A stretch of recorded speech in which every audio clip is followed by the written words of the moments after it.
Good afternoon. Welcome to the Afternoon Experiment. My name is Emanuel Livingston.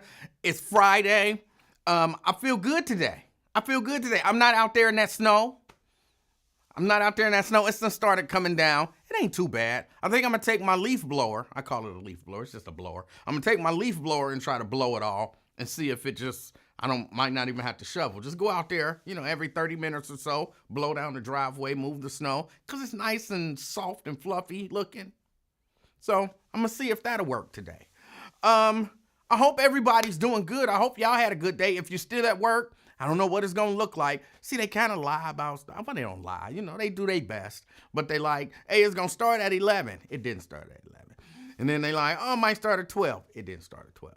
And then they like, oh, we're going to have, 5 to 8 inches. And we're not going to get 5 to 8 inches. We can get about 2, 3, maybe. Oh, it's going to be impossible to drive home from work. It's not going to be impossible to drive home from work. It's not even going to be that bad. So everybody just relax.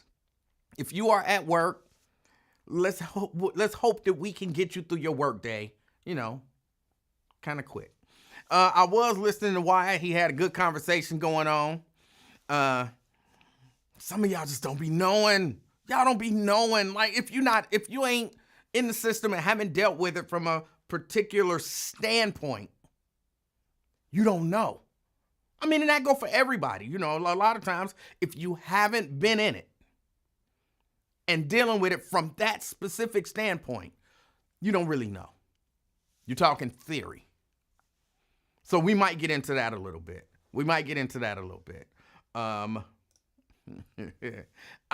People were attempting to bully me again. What is this, 2025, the year we just gonna try to bully the king of talk? What y'all think this is? I don't know what y'all think this is. I'm not here to be bullied. They was trying to bully me over there on Wyatt's show. It's not gonna work. Shahara, she tried to bully me last night. I don't know her. I'm talking on Facebook. I don't want nobody getting on, him and Shahara. No, I've never met the sister. I would love to meet her one day. She seems like a nice lady. Don't tell her I said that, though. But, yeah, she was trying to bully me last night.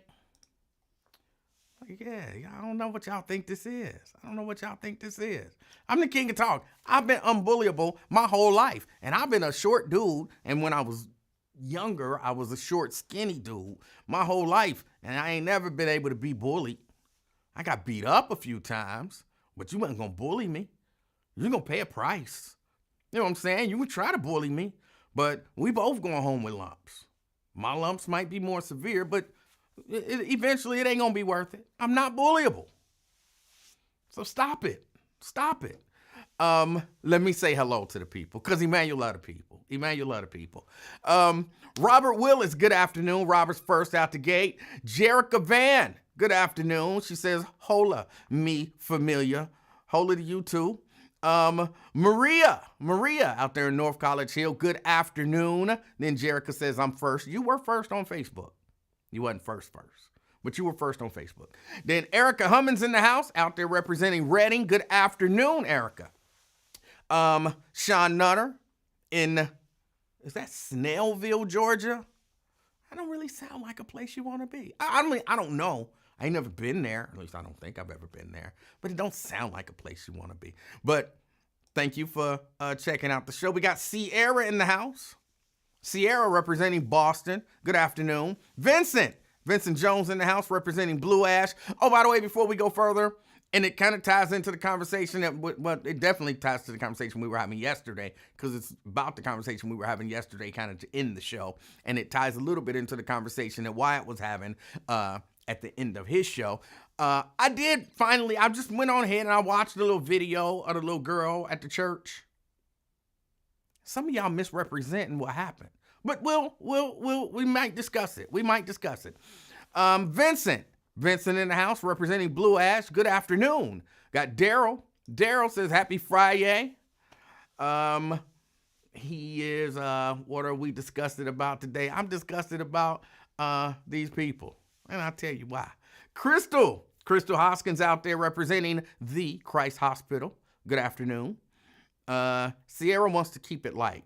She says, no crash outs, please. I don't know exactly what that means. I mean, I know what it means, but I don't know what it means. So I don't not too much mind the crash outs.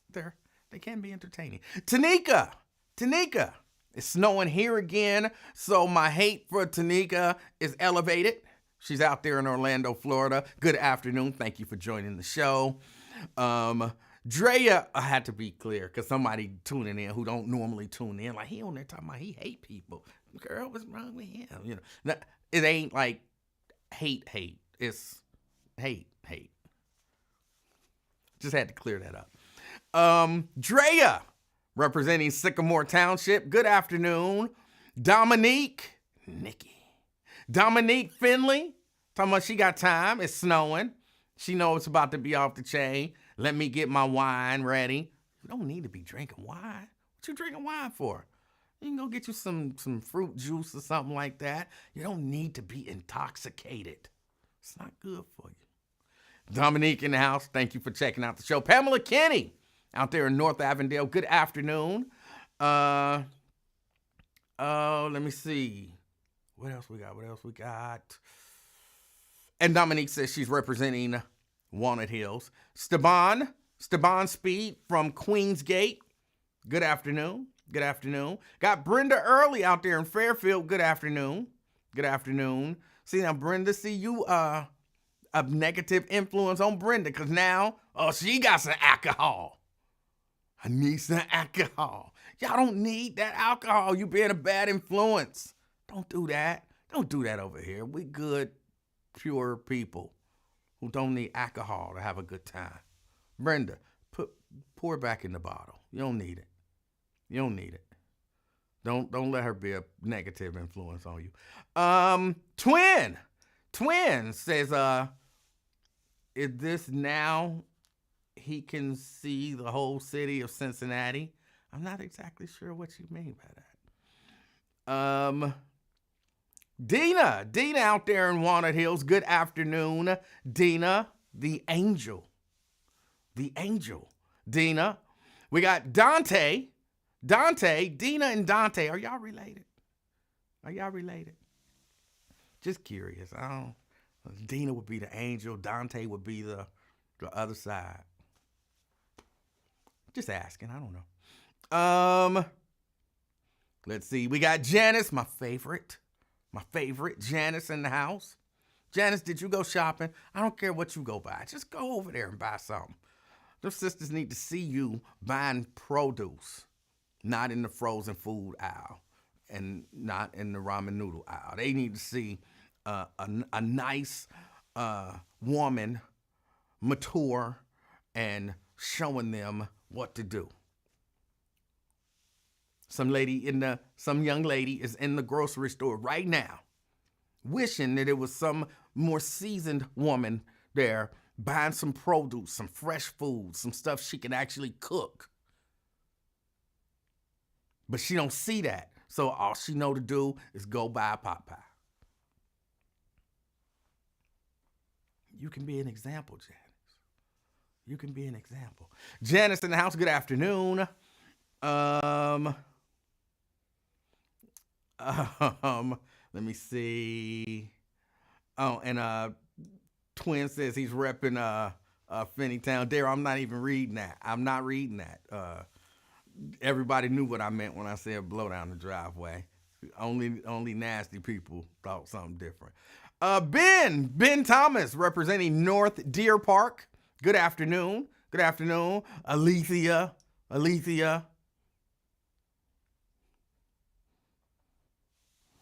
Good afternoon, Alethea.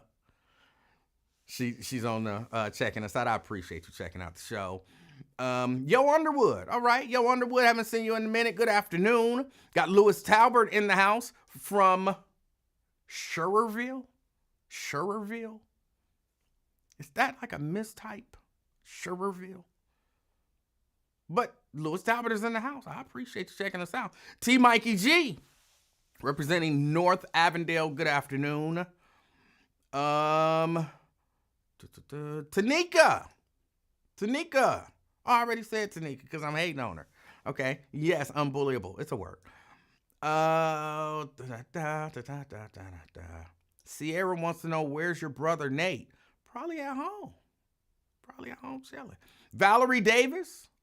Valerie Davis in the house. Good afternoon. LaDonna out there in East Price Hill. LaDonna, don't be going to get no wine because Dominique said it. Because if you're going to follow her, one day you just going to find yourself sliding down a pole. You ain't going to need no why. I'm just sliding down a pole like water. Don't do it. Don't do it. You ain't got to do what Dominique do. Good afternoon, LaDonna.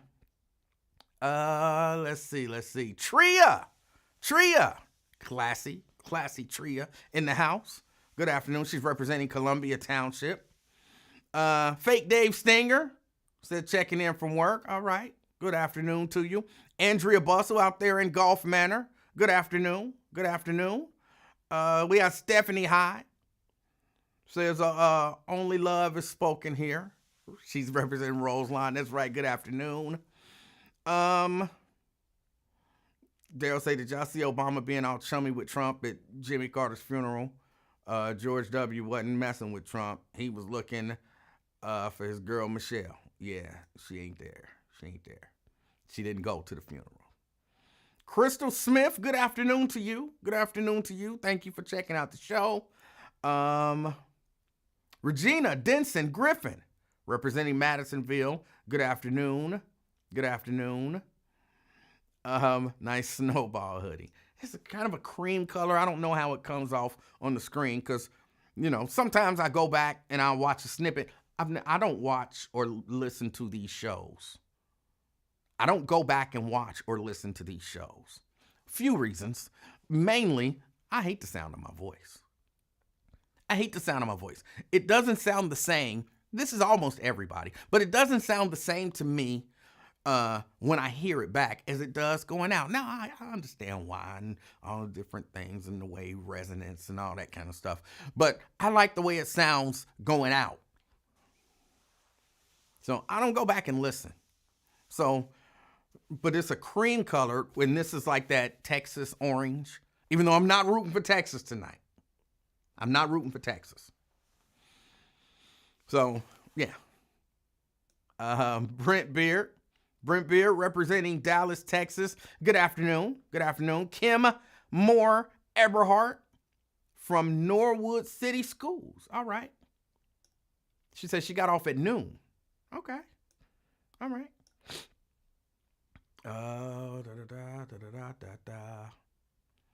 DeAndre Crosby. Good afternoon. Let me see. Jerica. Come on, Jerica. You don't need alcohol. Put the alcohol. See, you are a bad influence, Nikki. Just a bad influence. Now y'all all got to get poles installed in y'all bedroom, too. It's not necessary.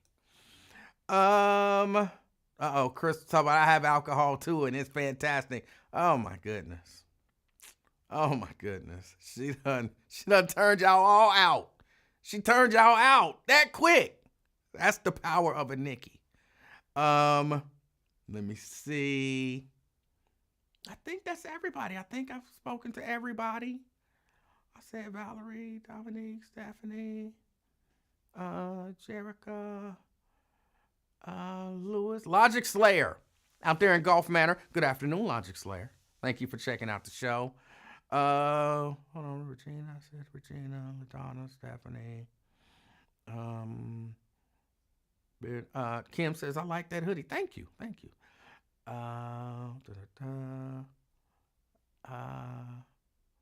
Mary Birch Lavender. She says, howdy E. She's representing White Oak. She says she only here for a second.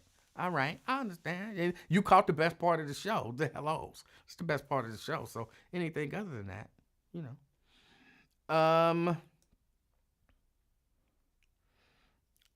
Tria want to know. See, Tria, don't even ask those type of questions. Nikki gonna tell you if you keep asking.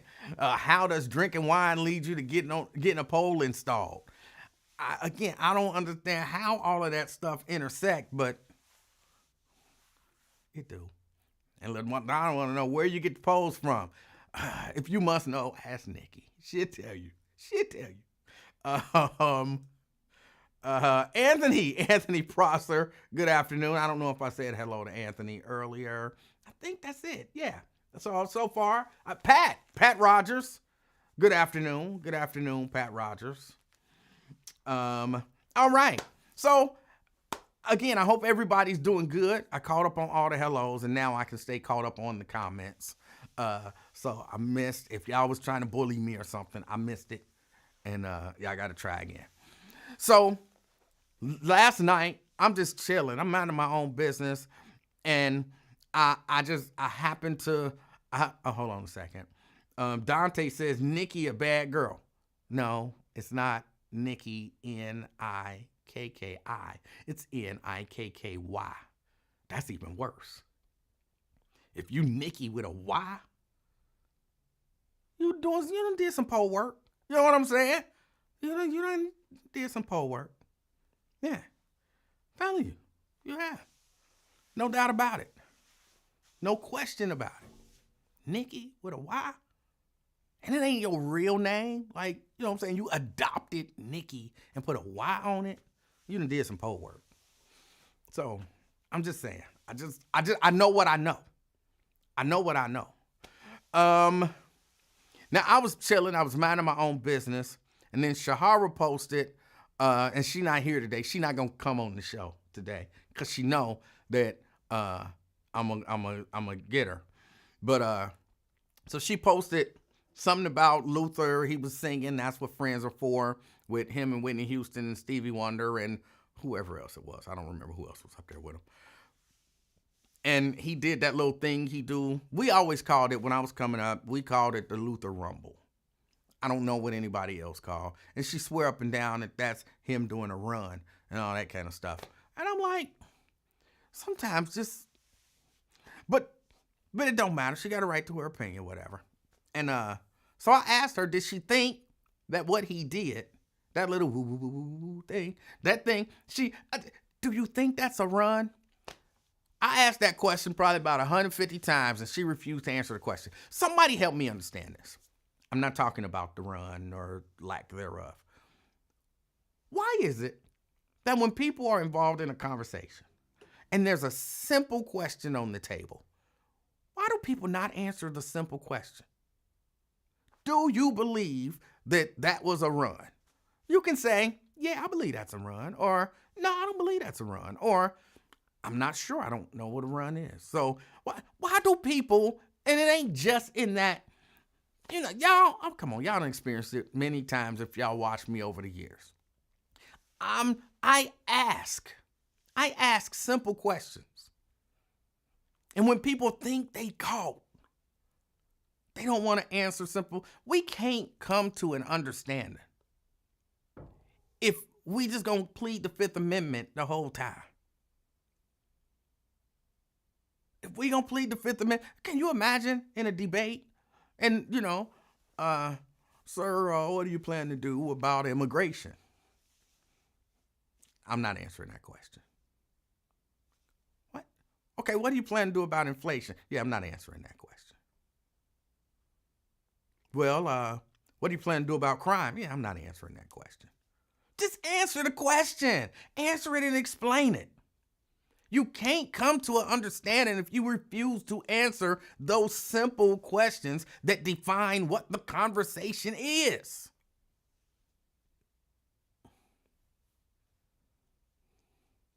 Mary says, it's a vocal and it's a song. It's a run. I'm just saying.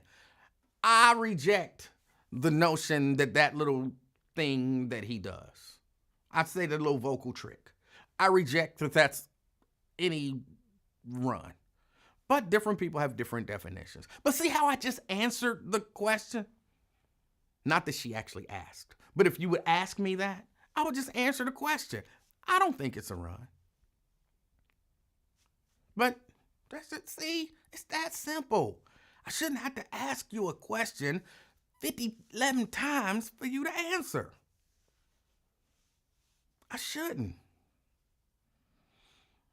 Let me see. You're a hard man. There is nothing hard about, like, if Mary, for real, if we having a debate about that, and I ask you, okay, do you think that's a run?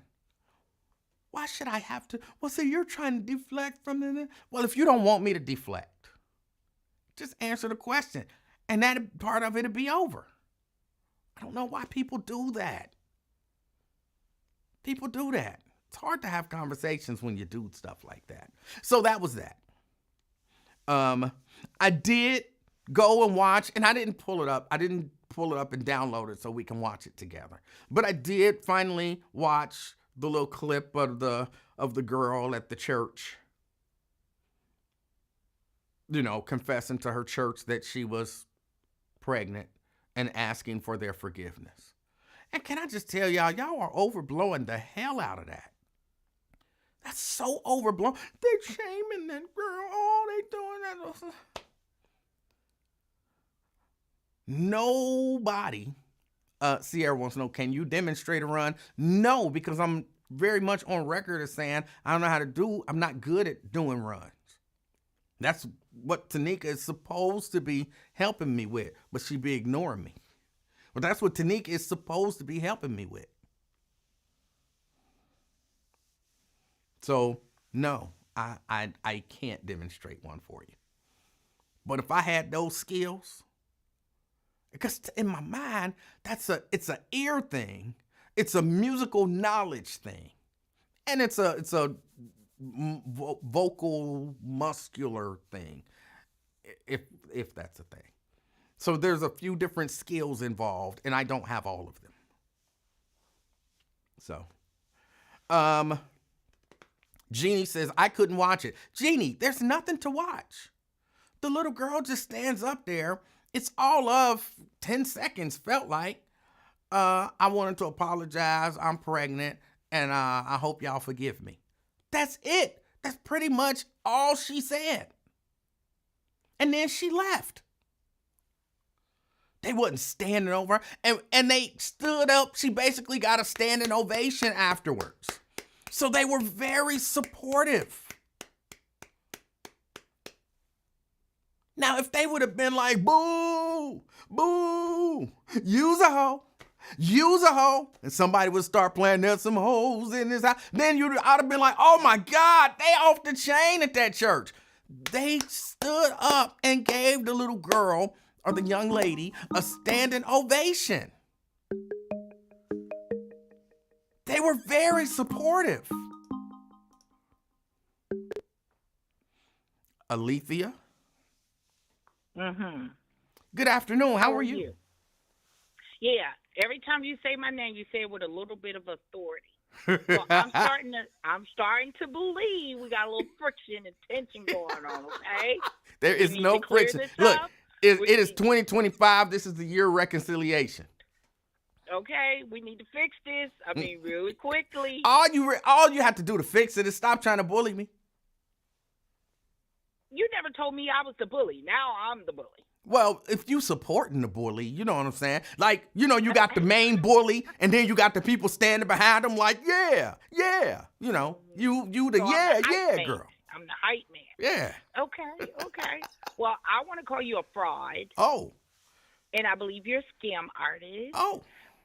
And you've been saying that I was a hater only because you have this audience and you keep critiquing people singing and what is cool and what's not. But every time I'm just saying me, ask you to drop a line, just a little something, you won't do it. Okay. You're scared. You're intimidated. You have a whole platform, and you won't even drop just a little tune, just something. You won't do it. Why? Well, for a few reasons, but part of it is because I don't have to. Just because you say do it. You don't have to. Just because you say do it. And then you kept saying, we're going to do the King and I show. That's how I met you, with the King and I show. When I say something about King and I, oh, yeah, this what. Matter of fact, we'll get back to that later. No. Hold on. Just so you know, I don't know if you had left, but I explained the whole ordeal with the King and I yesterday. Ain't that about some BS? Is it still about the jackets or I the don't know picture what that was y'all. I missing? don't know what y'all talking about jackets. The Jackson 5 jacket I don't for the even know. King and I show. I don't I know know what that what it's means. about. I get it. I understand. But I don't like the clickbait. And then you talk about dope boys so much, but we do know the dope boys really do be in church. Like Hold on. they are the PK kids. When you heard me talk about dope boys? Well, we were talking about twin, and I kind of associated it with it. So I just felt like, you know, every dope boy I knew went to church. Even the preacher used to be a dope boy. Like they have their, born again speech. And I used to be out in the street hustling. The testimony. Let me tell you, I don't know a dope boy that went to church. I'm not saying they didn't, but at the churches I was at, and the dope boys that I knew, none of the dudes that I knew at church were dope boys. But I was a little, I was younger then, and none of the dudes that I knew when I grew up that did, kind of participated in that, they didn't go to church. So, what church did you go to where all the dope boys was? Well, I can't. Well, every church that's known were known from, being in the streets. Like almost every church in Avondale, the ones that was downtown. I'm gonna tell you like this: the ones that all the black people go to for funerals, those used to be dope boys, but now they're pastors and deacons. So you name the church. Interesting. I'm just saying, normally they have all the funerals. Maybe that's why they have all the funerals, because all the dope boys go there. I mean, okay. Well, you the PK kid. Just for the record, you don't have to say PK kid, because the K in PK stands for kid. So that's like saying an ATM machine. It's because I want to, just like you just said. Because I want to say PK. But I'm just saying that's like saying an ATM machine. Well, I say it the way I want to. You always critiquing Twin. Why don't you tell him the right thing to do? I do. But you don't. You be like, what? I tell him all the time, ain't no S in Kroger. He wrote you a little comment today. You knew exactly what it said. I did not. You knew exactly what it said. Look, I'm going to tell you the truth. Sometimes, you knew what he was trying to say. No, I didn't. Sometimes when Twin writes comments and stuff like that, I be confused. And I be sitting, I'm like, what is he trying to say? And I just don't always know. I don't always know. So sometimes I just have to say, what? Because I don't, what in the hell are you talking about? Because I don't know. And then, why do you cuss so much? Why hell, do you cuss so much? Look. That's why I be calling you fraud. I don't cuss. No, I heard you say, hell. Suck my. What? Yes, I okay. heard I'm sorry, but just so you know, suck, is that a cuss word? Is that a cuss word? Keep going. That's what was it. The last one? I just won't say it because I don't want to interrupt your show. I don't want to get you put off of, your platform. None of that is a cuss word. None of what you said is a cuss word. The last word, I left it out. Come on, Eli. Don't do that. I don't know what you're talking about. Oh, okay. And well, and just so you know, I don't. Like, this show off the hook. I don't consider me. This is personally. I don't consider hell a cuss word. I don't consider damn a cuss word. I don't consider ass a cuss word. Those aren't cuss words to me. So you say that in church?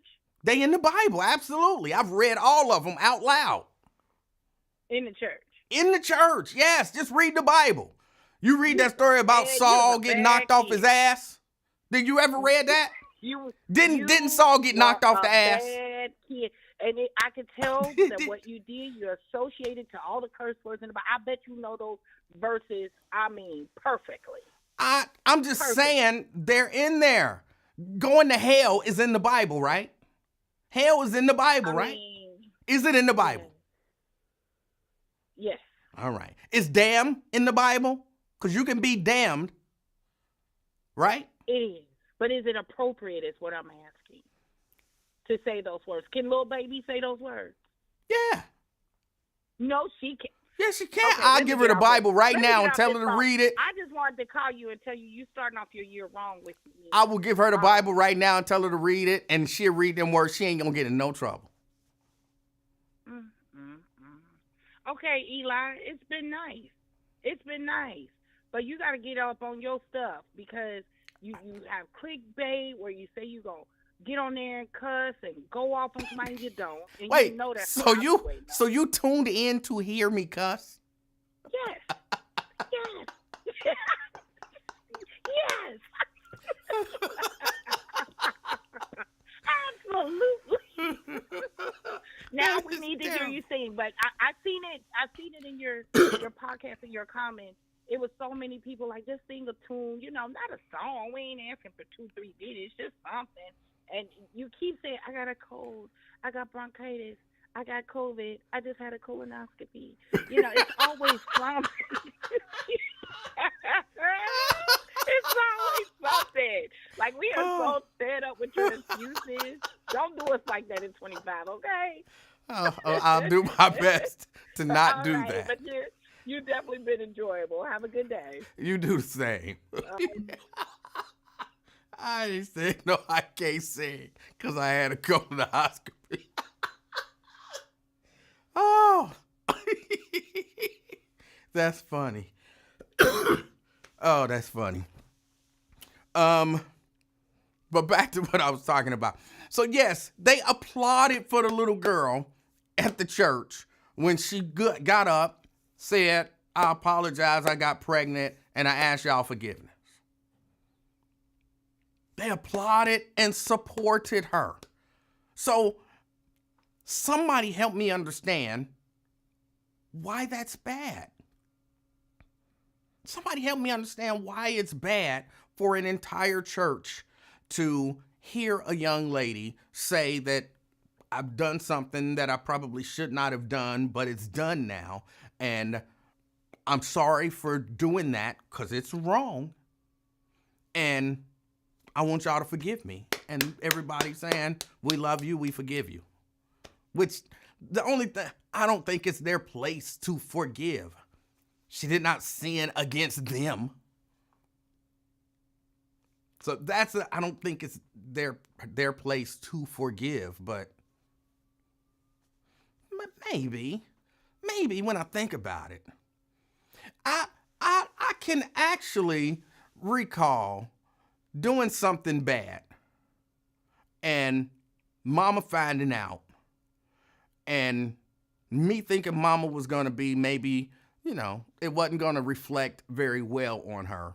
And so me asking her, I don't think I used the term forgive me, but I was like, I'm sorry.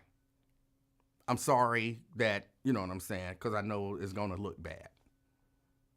Which to me is the same kind of as saying forgive me. When I'm saying to you I'm sorry, I'm asking for I'm expressing, again, that sorrow. And I think it's what's the word I'm looking for? Don't forget the COVID. It's still, brain fog is still there a little bit.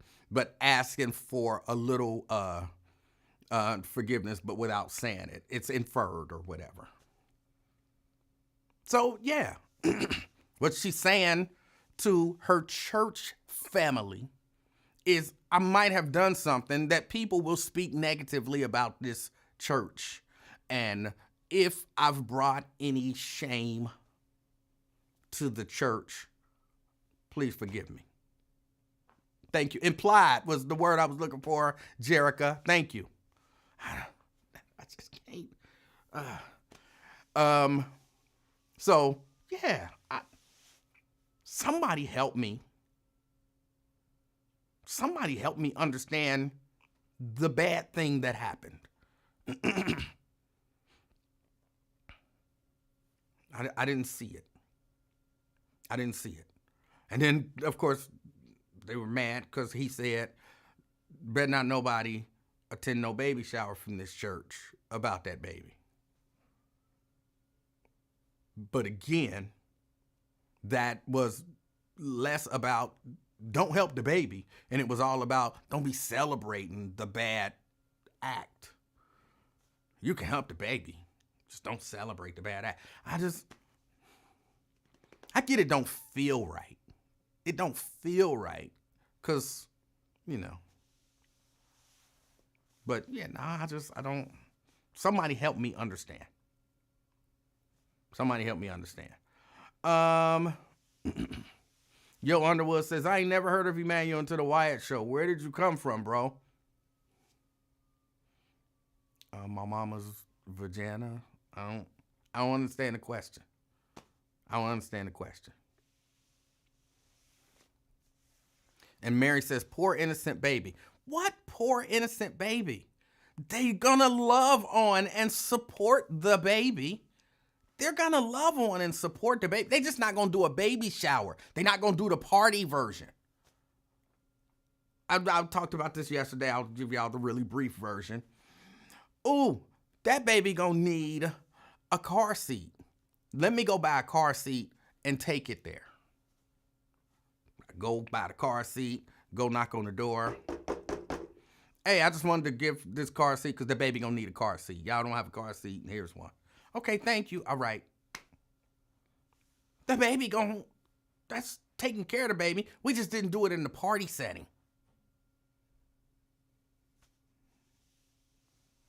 So yeah, you can still buy gifts for people even if they don't have a baby shower.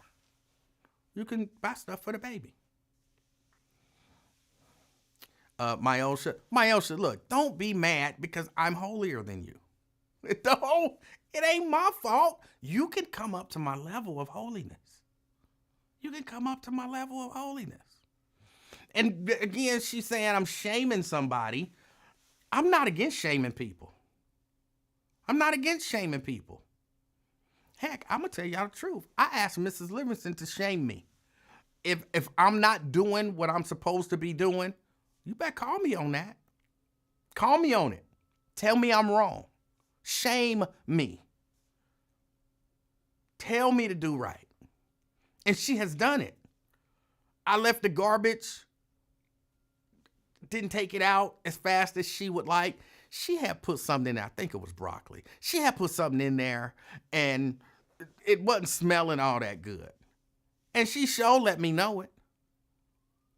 Do you smell that smell? And I'm like, what smell? I don't smell it. I'm not in there. What smell? Go downstairs. Go downstairs. I'm like, oh, that didn't sound good. I mean, that doesn't smell good. That's the garbage. And I'm like, okay. Now, I wanted to shame her like, you don't want to put the daggone broccoli in there. Who puts broccoli in the garbage? You know broccoli gonna stink. But she like, I put that in there last night. And I'm like, okay. And I got up and left. I didn't smell it this morning. She's like, but you should have took the garbage out. What kind of man don't take the garbage out? I'm like, really? Really? Is she like, yeah, really? You know what I expect? I'm like, you're right. You're right. I should have got up. Should have took the garbage out this morning. I didn't. I was wrong. It won't happen again. She shamed me. But I'm not like, how dare you try to shame me? Oh, how dare you try to shame someone? No. Shame me if that's what needs to happen in order for me to in order for me to live up to the standards that we've set. If I fall short and you feel like it's necessary, you shame me into not falling short again. You're trying to shame people. Stop trying to baby people. Stop trying to baby people. Sometimes people got to be shamed. But I don't even think that that's what they did to the little girl. They didn't shame the little girl. Again, they didn't walk up to her like, ooh. They gave her a standing ovation like, it's all right, baby, it's all right. How is that shaming?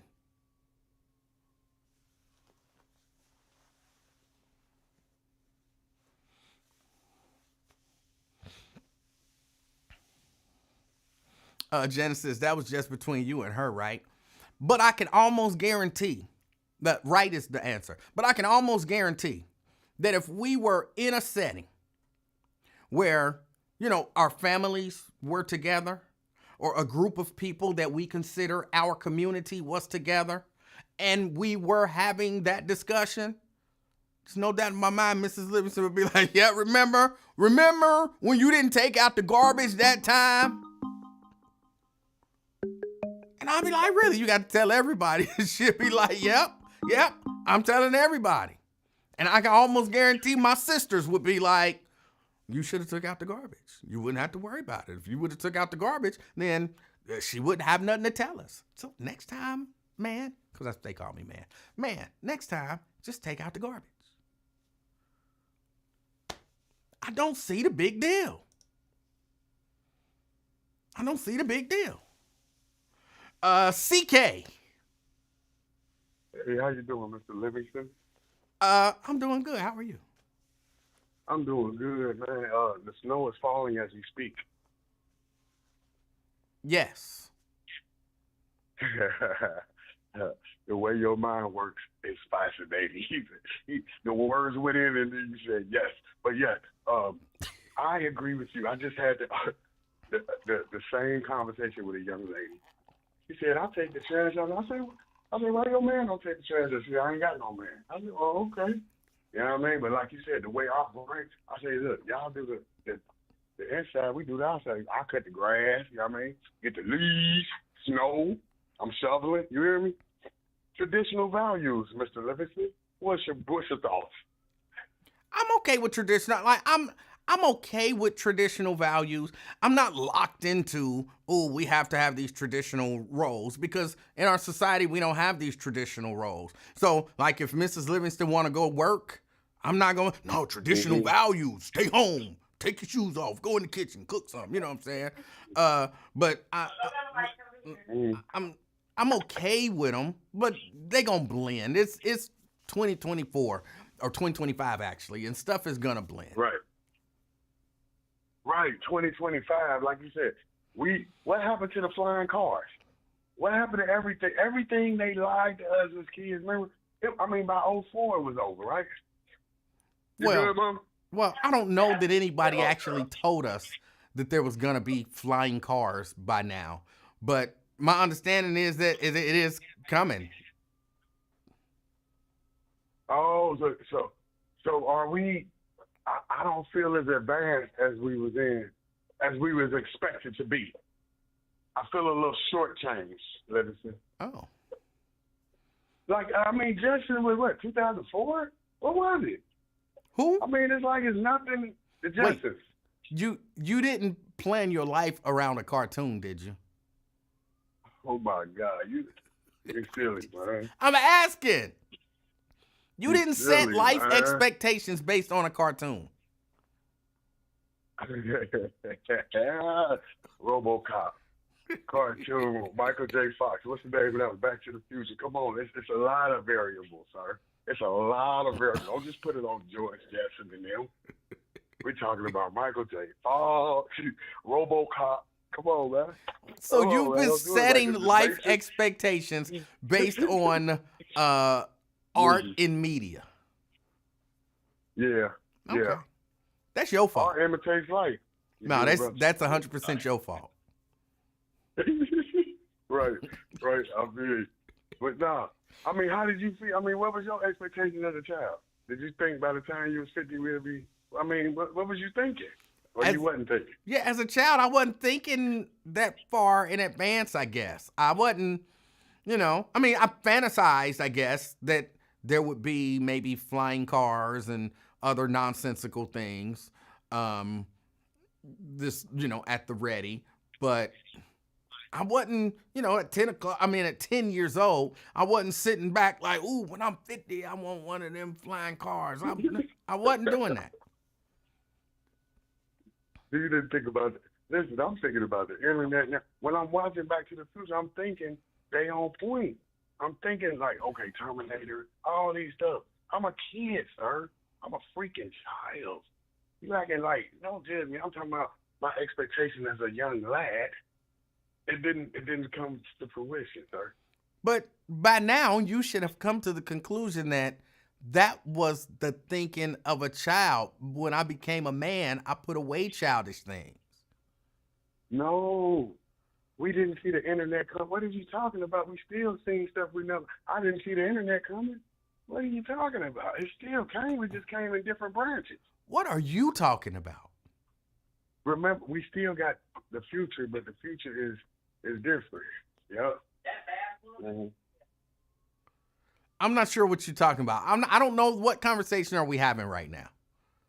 No, I was just saying. No, I just was thrown off with that. I was thrown off with just so far in the future, man. I thought it was different. Yeah. I thought it was gonna be different. I mean, is it more the same as it was as a kid, or have things changed in your thinking? Well, of course things have changed. Technology just advances and it'll keep advancing until the AI becomes sentient and decides to take over the world. So do we have a black Supreme Court justice yet? Because we didn't have one when I was in 1976 when I came out the womb.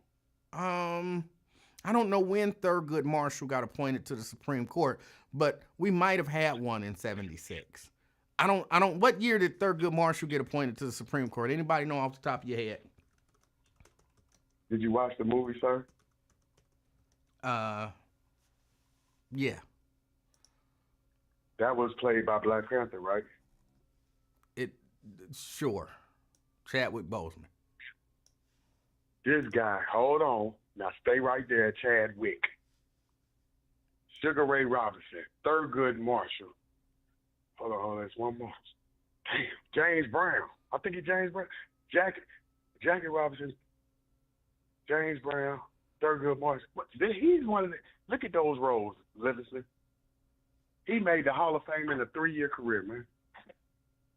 Playing outstanding roles. I know you was impressed. You know what? I know you was impressed with that. I mean, to play Thurgood, James Brown, Jackie Robinson, and then he passed up on Sugar Ray Robinson. I said, why you pass up on that? Then he died. You don't pass up on nothing. Now he gone. He can never do Sugar Ray Robinson. That probably would have been his best role yet, sir. I'm not thinking I know that's like talking. All right. I'm not sure. Again, I don't know what conversation we're having. You my therapist. That nigga retarded. Oh. You help him. Okay. That's what happened every day. But yes, I think Chadwick Boseman was a good actor. He did the trifecta. I'm just saying, look what he did in that. So it's like a Tupac career, 5-year career, and you put yourself up there with the greats. You know what I mean? James Earl Jones. You know what I mean? You put yourself up there with them in 5 years. I mean, I'm impressed with that young man. And I'm sorry he had to leave the earth the way he did. But remember, this is for your comment section. Listen, they criticize me. They talk about what happened to me. Think about your own self. What's going to happen to you? What's going to happen to your family? While they leaving comments about what's going to happen to me, think about have they lost a child. What? This is how your comment, they talk shit about me, man. Wait. They talk shit about me. Hold on. Wait. Who said something about you? The people ask him in the comments, say, did anybody talk shit about TK yesterday? Said he gonna catch a damn STD? Like, bitch, tell the people about the STD you got to make you even think like that. What? That's what they said in the comments. I went back and watched it. Why were they saying that you was gonna catch an STD? Exactly, because they black. What? That's what they do. These motherfuckers put their own people down. Then they act like they church Bible thumpers. They tell you. So you tell me what's gonna happen to me. Why they ain't telling you? They ain't telling you what happened to them when they lost their people. Wait. See what I'm saying? But they criticize me. They do this to me every day. Wait, I'm really confused. Why Yes, sir. Go ahead. were they saying that you were gonna catch an STD? What did you say? The people. You remember we was talking about the what were we talking about? We were talking about the ladies and Luther Vandross. And I was telling you how much game Luther is and how smooth he is with the ladies. And remember I said they done made a monster. They should have never gave me that Luther game. So now I'm like untouchable. So they took that to start criticizing me. And one of your young ladies, they probably said in their comment section now, one of them said, oh, he gonna, and then they made a whole thing. I said, I ain't gonna say no names. Now, next time I'm gonna say names. But I said, why she don't say what STD she caught to make her think I'm against STD? How are you a socket telling you what I'm gonna catch? All I was talking about was Luther. What they saying in the comment? They said, what happened, Living? I don't know what's happening. They criticize me every day because I'm the honest one. I could want to be honest. They can't be honest about shit. These motherfuckers ain't committed no sin. They just grew up in the goddamn crib. That's what these people is. Hold on? Let me say this. That's a cop out. That's a cop. Okay. And not people say that. People say stuff like that all the time. Hey, don't criticize me like you ain't committed no sin. I'm sorry. You don't have to say what the fuck you did. Why the fuck you don't never say what you did? You always talking about how a piece of shit I am. Talk about what the piece of shit type of shit you did. Because you got accused of shit too. So everything you get accused of, you innocent of.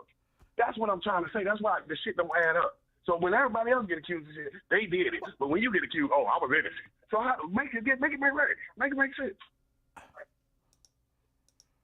That's the whole point. You got to stop pointing the finger. It comes back on you too. But I reject that school of thought. Okay. If I see a dude in the store stealing and somebody asks me, I'm going to be like, dude is a thief. But I'm not going to be like, well, I'm not going to call him a thief because when I was 6, I stole a bubble gum out the bubble gum machine. No, dude a thief. I'm not going to talk about what I did. I'm going to talk about the topic at hand. So the whole notion that you can't be critical of people unless you talking about yourself, that doesn't make sense to me. No, because you're being you good. You quick to talk about other. No, that's why you're not honest.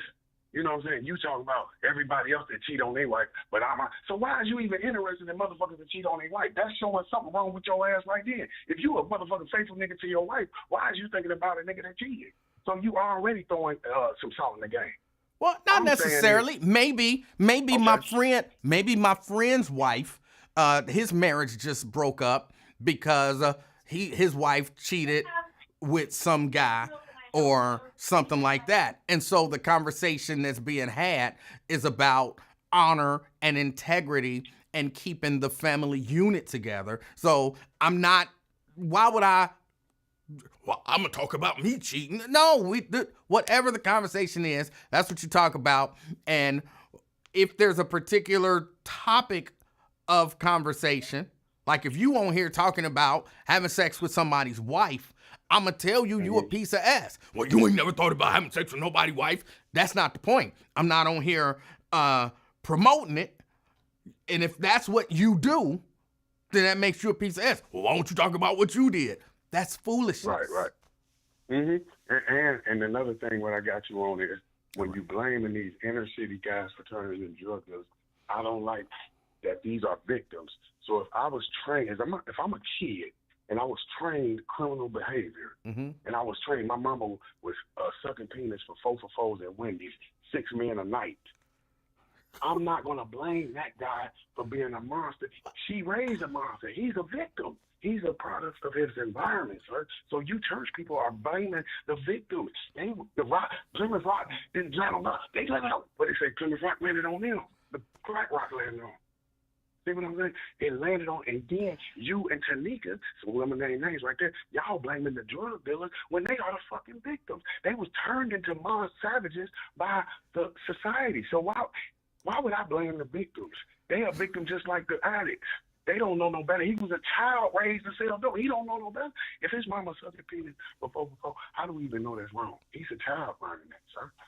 That's what y'all don't realize. People was hold on. Let me say this, and now this might not sound good, but I believe eventually you find out that it was wrong. You might be used to seeing it, but at some point you know it's wrong. That's why you hide it when you do it. That's why you don't put it out there, you know. Now, you do have some people that put it out there, but they still know it's wrong. I don't think that, for the most part, You might have an exception or two here and there. Maybe there's some people who have some mental challenges, who have issues distinguishing between right and wrong. Because, I mean, that's definition in terms of legal terms. When you plead insanity, that means when you did what you did, you couldn't distinguish between right and wrong. I think those are very few people. Most people, even if your mama was doing whatever it is that you said the mama was doing, which I'm not going to repeat because, I don't like stuff like that. 4 for 4s at Wendy's, sir. But even every night. Even John's. Even if you were raised in that lifestyle, you saw something different. Even if you only saw it on TV, even if you only saw it in the movies, you saw something different. So you know that there is different. You know it's wrong. You are still making a decision to do what you were raised to do. And this is coming from a man that was raised with both parents who was married. And you judging people that don't have mama that gave a damn, that threw them in the garbage can. That break down, you got kids that did heroin with their mamas at 11. They don't even know it's wrong. If you're doing heroin, if you're 11 years old doing heroin with your mama, you don't know it's wrong. Yes, you do. Yes, you do. You know it's wrong. How? At 11? You know how I know that you know that it's wrong? You might not have the full understanding at 11. But here's one way that you know that they know that sometimes when you know that people know. Because they don't go bragging about it. Right. Like, you did heroin with your mama, but you don't necessarily go to school when they say, well, what'd you do this weekend? Oh, me and my mama did heroin. Because you know that's wrong. You know you getting taken out the house. You know that. We had to drink perfume, Livingston. We had to drink perfume. Could you imagine being so thirsty you got to drink perfume? This is what I'm talking about, man. I don't know what the hell is right. I didn't know. You ain't stop. Now you're making that up. You had no thirsty that you had to drink perfume. That doesn't even make sense. You don't have, listen, you never starved. How many times have your mama, stop judging people. That's what's wrong with you. You haven't been, you get beat by your mama. You get raped by your mama. Then you can talk to me about that. But if you've never been in these situations, stop lying about what people going through. This is true facts. What you think made DMX an addict? I'm giving you his. He's not here to speak, but this is what his mama put him through. He had to drink the perfume. That's not my life. But I'm telling you what he went through to make him an addict, sir. How do you know what he went through? Countless. How do you know what he went through? This is his testimony, sir. So, hold on. Just like I know that you've said things that aren't necessarily factually accurate, you don't know how much exaggeration may or may not have been. So you believe that that's what he went through, but you can't necessarily speak to it because you wasn't there and you didn't see it. You just heard it secondhand. But you're right, and I'm sorry from firsthand from him. I'm just saying that wouldn't be firsthand. Emanuel, you heard it second. You heard if he's telling, so you telling me right now how your mama treated you? There's no way. What the hell is you, mama? So what lies have you told on your mama? Make it make sense. You gotta stop putting yourself like you better than another nigga. So you lying on your mama. That's the only way to make you think damn that's lying. What in the world are you talking about? So what lies are you told to make you think that? So why would I believe you, what you said about your mama, but not believe him? What's the difference? Because your mama wasn't abusive? I'm not telling you to believe me, but I'm telling you, and this is just the way that I see things, period. You can't take everybody's word for everything. Mm-hmm. I'm not saying that it didn't happen, but I find it hard to believe that, I'm so thirsty on, a regular basis that I got to go drink some perfume.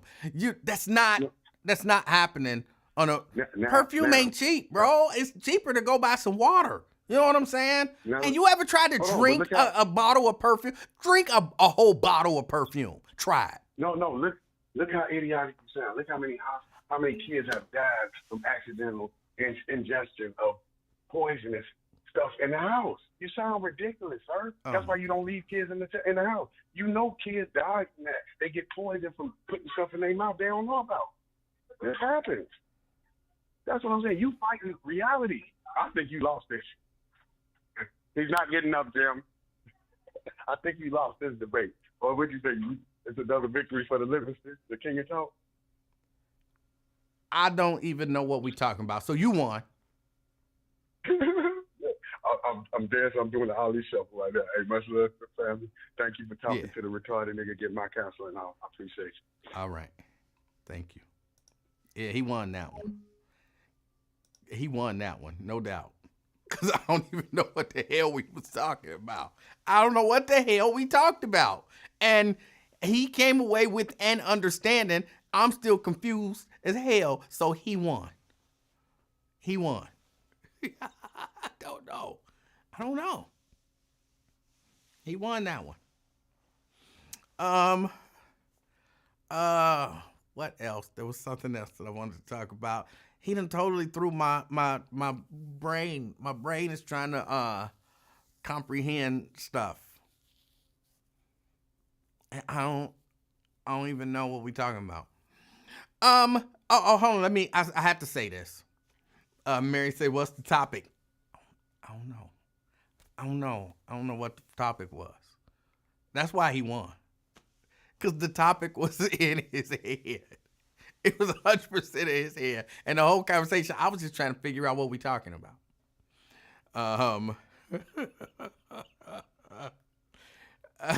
Yeah. Who said the CK had an STD? Y'all stop saying that man had an STD. Y'all so judgmental. Oh, what did he say to make y'all say he had an STD? Ooh. Oh boy, that is horrible. I don't know. I be confused sometimes. But I was listening to Wyatt's show. I don't know how the conversation turned. They were talking about fathers being there for their children and all of that kind of stuff. And Wyatt was asking a question, and or I should say a question was asked. I'm not sure if Wyatt was asking it, but a question was asked like, do people get ordered to pay child support and not get visitation rights? And of course, a part of the conversation was about men. And men, you can see your child if you really want to see your child and all of that kind of stuff. And y'all know that conversation is problematic to me, because that's why I was saying sometimes if you haven't experienced a thing from a particular perspective, you don't really know. I can tell you that, yes, people get ordered to pay child support and they don't get the right to see their children. I can also tell you that, yes, there are men who want to be in their child's lives or in their children's lives, and they're not allowed to be. And I'm not talking about, just some bad guy. I'm talking about sometimes well-meaning, good, balanced guys trying to be in their children's lives, but they I'm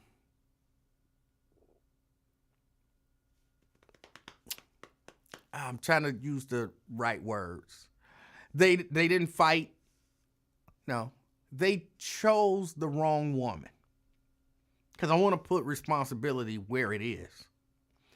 And just like women choose the wrong men to procreate with, men choose the wrong women to procreate with as well. And there are a whole lot of situations where there are men who chose the wrong woman. Now, that's on you. You chose the wrong woman. Just take it. I chose the wrong woman. So from the beginning, a part of this is my fault. Just own that. Just own it. You chose the wrong woman. So that part is your fault. And some of these women either make it way too difficult. And I'm hesitant to use that terminology because I think you fight for your kid. You fight for your kid. You had a kid. I don't care if you chose the wrong woman or she became bitter or whatever. you fight to be in your child's life as much as you can. But at the same time, everybody ain't the same. Everybody don't have the same constitution. To constitution might not be the right word, but the same, I don't want to say strength, because then it sounds like you weak if you don't. I kind of feel that way, but I'm not sure if I can apply that blanket across the board. If you fighting to see your child and you keep ending up in jail, you ain't did nothing wrong, but you keep ending up in jail, I could see somebody saying, I'm not going to spend my whole life going to jail to see that I'm going to do my best, the best that I can, and hope for the best. And then I hope at some point the child understands what's going on and I can connect with them outside of that drama over there. But I'm going to step away because I'm not ruining my life anymore for this. That I can understand. Like, bruh, she'd have had me locked up 8 times. Locked up for what? I know some people, what you getting locked up for? You ain't got no business putting your hands on her. No. Take my word for it. You can get locked up for doing absolutely nothing wrong. Because I'm telling y'all, these family courts, at least when I was dealing with the family courts, they like to say things is changing now. I don't think they are. Because of how entrenched it was in that whole family system. It's so heavily geared towards the mama. It's changing now. I don't know that it is. I don't know that it's changing.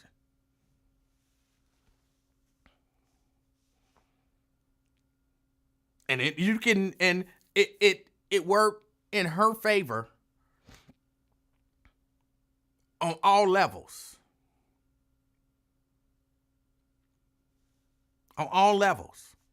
It worked in her favor, unless you might get lucky. You might get lucky here and there. But for the most part, it worked in her favor. Now, I got an order. I can see my kid. No.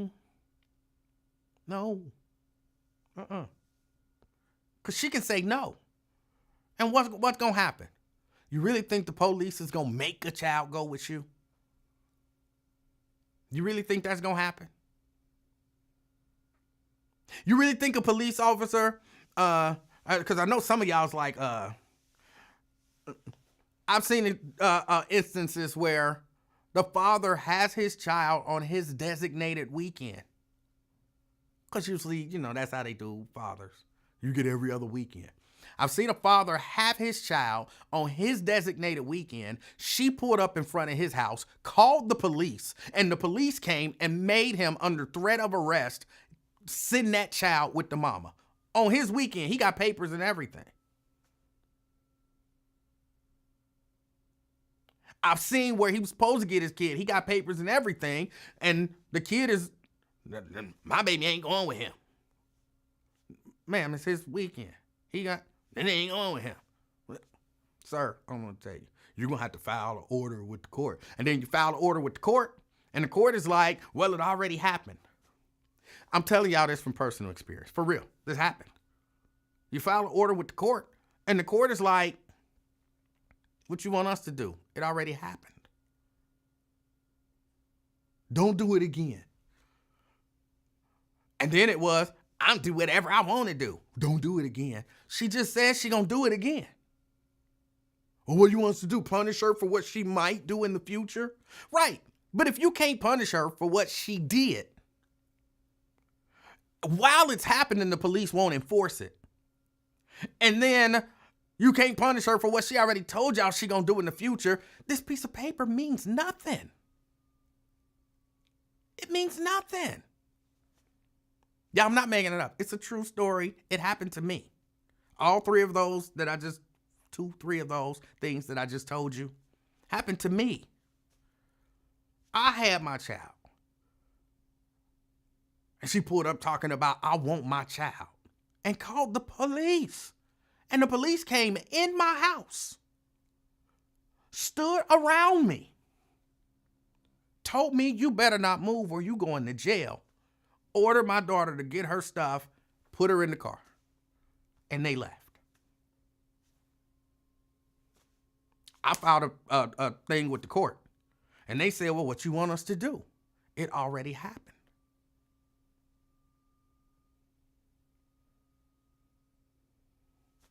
It was my weekend. It was Father's Day. It was my weekend.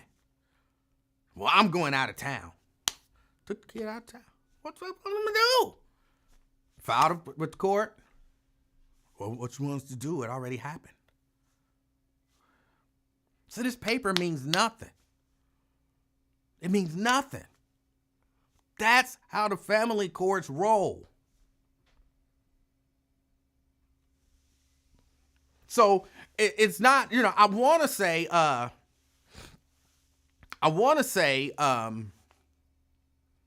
men, y'all just got to fight. Y'all just got to fight. And you do. I did. Eventually I got custody. But you got to be willing to have that fight. You got to be willing to have that fight. Yes, I went to jail. But you know what I'm saying? You got to be willing to have that fight. And it all depends on how the court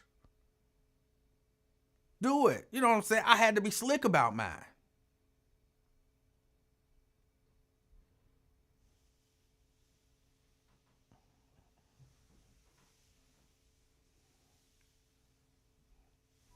Dante says, see, the system is rarely on the side of the father. Very true.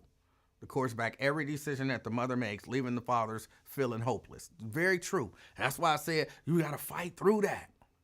But I sometimes I understand, if a man is like, I don't have it in me. I don't have it in me. I done been to jail 6, 7 times. I done lost jobs behind this. I done, I don't have it in me to have that fight. And then we looking at dude like you ain't a part of your kid's life. You know what I'm saying? You a piece of ass. And he like, bro, you don't understand. You just don't understand.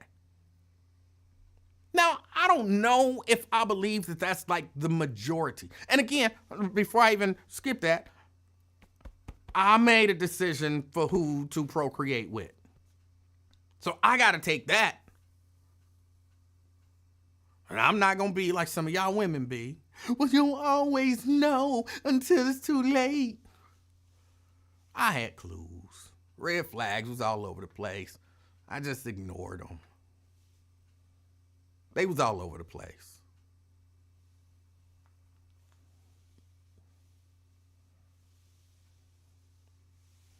Red flags was all over the place. I made decisions that I got to take responsibility for. So men, if you are dealing with one of them women, you chose her. You chose her. So you got to look at you first and start choosing better. But in the meantime, there's a child in the process that is probably suffering. And to some degree, to CK's point, some of these children don't even know that they suffering.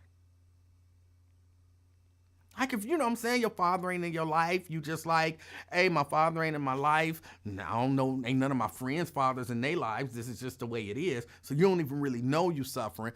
But I know this sounds crazy. You don't know you suffering, but you know you suffering. Because you like, where my daddy? But you just think that suffering is a part of life. Yeah, we all suffer this.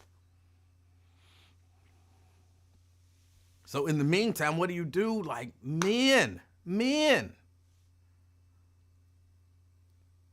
be more selective.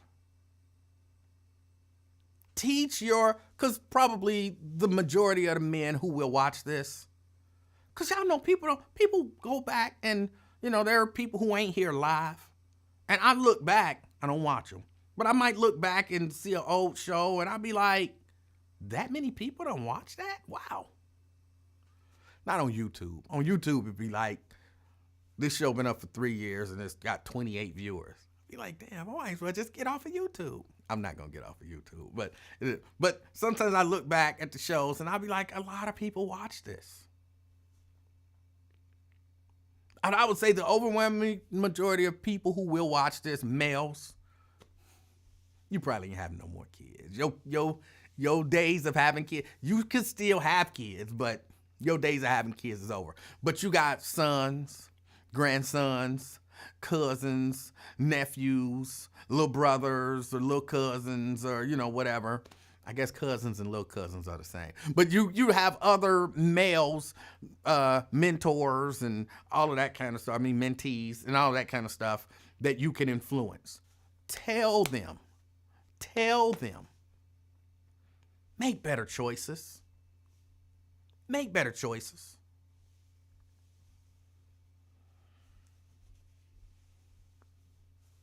Choose the right women. Like, really pay attention. It don't, just because she fine and, you know what I'm saying, you like the way her booty sit. And you imagining it, you know what I'm saying? But there's going to be a little, and I really don't even have to go here, but I feel I had to, just to give y'all a little clue into the mind of men. Hold on a second, caller. Just to give y'all a little clue into the mind of men. Like, we see that booty sitting just right. And at least for me, I picture her laying on her stomach and me holding that booty up like this. And you know what I'm saying? Having fun. And I can't resist. And it's sitting right there. And you know how when you got to push it up and out a little bit. Like, oh, yeah. So sometimes we can't resist. But you got to teach these young men to resist. Get to know her. Get to know, her mind and what kind of person she is. Don't let these young men fall into the same traps that we fell into. Twin! Hey, what's up, man? Hey, what's going on? Oh, man, I can't call it. Hold on, man. Did you say hold on? Hey. Yes. Oh, my bad. I had to fix that egg thing.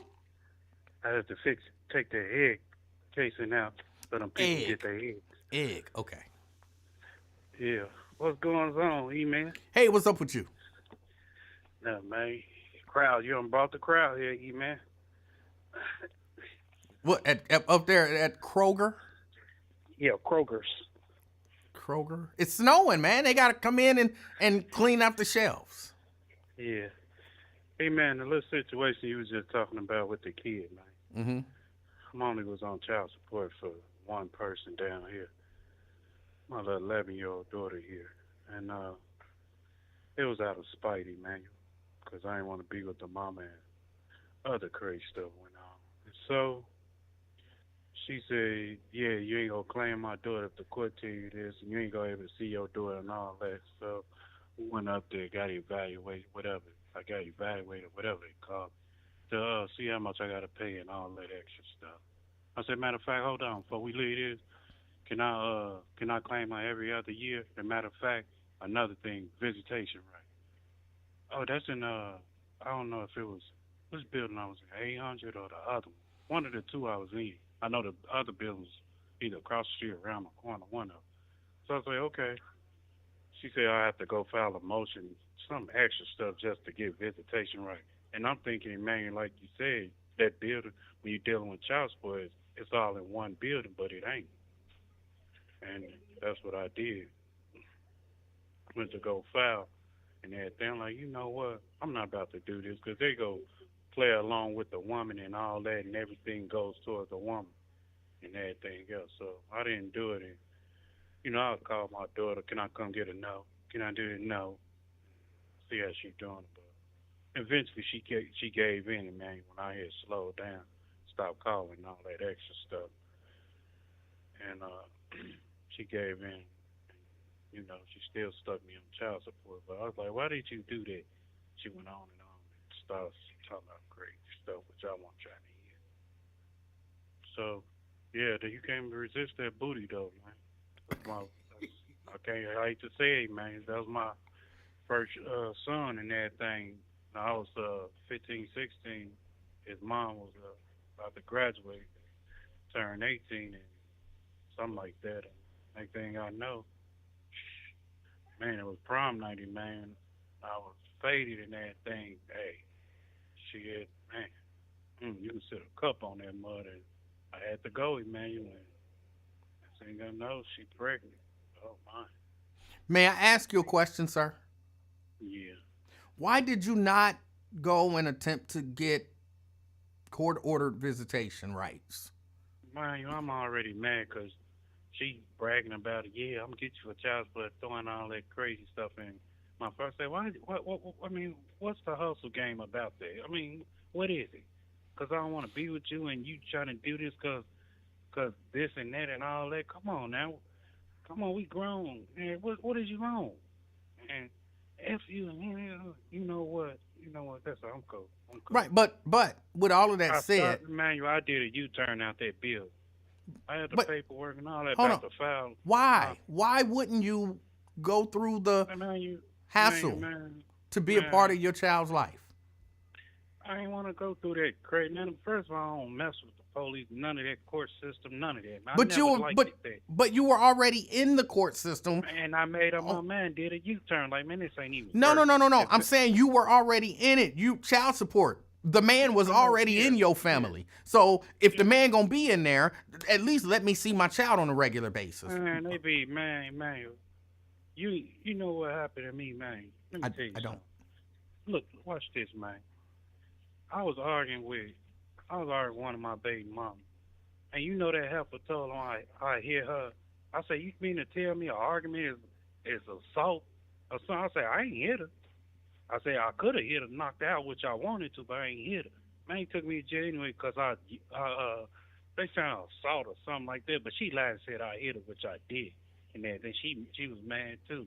I'm like, but they believe a woman more than they believe a man. But I ain't say, man, she scratched me up and, whole neck side of the neck, bleeding a little bit and got welts. But it's dark and all that. But he kind of flashed the light on me. But I turned like sour because I didn't want to go to jail. I could say, well, look what she did. But I was like, man, I ain't with that. Okay, but I have comments about that, but I'm not going to say them because what I really want to understand is, even with all of that, okay, you going to jail, you paying child support. Why not? It's not like they're going to be more in your family. Why not say, I want the right to see my child? It was in my head, man, but, I'm like, man, it ain't worth it, man. What? I'm saying it ain't even worth going through. You got to wait till the date come and all that stuff. I knew she was going to give in. It's just a matter of time. You killed her with kindness for a minute. I saw my daughter regardless, because I tricked her and say, hey, tell her you taking her to Chuck E. Cheese or something like that. I told my sister, and I'll be able to see it and all that. I knew how to play her and everything, but I wasn't going to tell her how I was going to do it. I eventually saw my daughter a lot of times. I ain't tell her how I was going to. She said, don't tell your brother she over there and all that. I don't know why you say that to my sister. I don't know why you play them games. She definitely go tell. She done lost her man, so yeah, I ain't go through that, man. Yeah, but I mean, like, on a regular. I understand what you talking about, man. But I ain't want to go through that. I just said, man, forget. She go give in one day, and she gave in real quick. I'm like, man, you both down twin, and she probably got like twin. I was mad, and yeah, whatever. Then she tells sometimes, hey, why ain't get my child support? I ain't got nothing to do with that. Call the government. You went down there, I want me to go tell them why you didn't get. Ask them. I said, they take it out of my check. I ain't got nothing to do with it. I just know they take it out of my check. So I ain't got nothing to do with the government dishing out child support money. And sometimes, to be honest, I've been around a lot of women, man. They ought to do it like how you get the bank record every month. Yes. From the bank, they ought to do something like that on them child support card. Because half of these heifers out here is not giving them kids what they need. I know it take more time than just material things. It's about spending really time with your kid, but these heifers out here getting these all bonnets and 27 pieces and all that. Well, hold on, but your son daughter looking nappy head. But no, come on, in man. their defense, but still, man, they need to do evaluation on these people, man. But in their defense, a lot of times child support don't be a lot of money, and I would imagine you get $200-300. I'm saying 200. They probably getting up to $30, something like that. But what I'm saying, $200-300 is not a lot of money to raise a child. Not today, it ain't. I mean, just period. It's not. Period. You're right. And so, bills have to be paid. Rent, kids eat, all of that kind of stuff. And so, how many women depend on? Right, but your $200 or $300 really ain't even covering your half. Exactly. But that's why I was telling the argument. I said, you take me down there, and now you ain't gonna get nothing. And then I said, what was the purpose of it? I was mad and man, whatever. So, I took it on the chin for a minute. I was mad for a minute, and she boasted about threw it in my face and all that. And I'm like, yeah. So just go ahead and get out of my face. So I'll do something to you, but, I held back in that thing. But I used to see her come around here. It's like, get that help, get it. Type. I was like, no, I ain't even worth it, man. So, 10, 20 years ago, I would have got down on everything, put it in our place, but I ain't that type of person, man, really. So okay. It is what it is, man. But yeah, man, I had to go get that booty, man. When I saw that booty, I had to get it, man. Yeah, women out here crazy. What else new, man? You talk about the girl in church, man. Remember I was talking about you yesterday? Yes. Talking about her yesterday, my bad. And everything. Yeah, so like I said, man, that was his granddaughter, right? I'm not sure that was his granddaughter. I believe it was his granddaughter. But yeah, in the apostolic doctrine under the teaching, but they ask you, do you want to, front and say it in front of the congregation, whatever. She probably was comfortable with it, but the mothers of the church be like, baby, that's all. We go pray for anything you need. Yeah, whatever. They clapped for her. They showed her love and support. Yeah, because some people, Emanuel, some people like, some women, no, let me say it like this. Some young girls like this be like, I go to this church, I'm in a choir, or I'm on a usher board praise team, and they go see my stomach, and they go think, why she all young, and she pregnant, and, he put it out there like, we all got flaws, and can't be judgmental like Emanuel and everything. So, we go put it out there. Okay. And everything. So she didn't, that's how it used to be, though. Yeah. You can remember Emanuel growing up. Well, I didn't grow up Pentecostal, but I did see that type of thing. Can I give you one piece of advice before we go? Yeah, and then plus, that's where the dope boys came. Come on, all the dope boys went to church, man. Did they? Hell yeah. Well, I went to. What you talking about? That's right, because that preacher was a prophet, and he saw you with a whole bottle of wine in your pocket, and he just. No, I'm 44. I'm telling you, Rockland number 47, 48.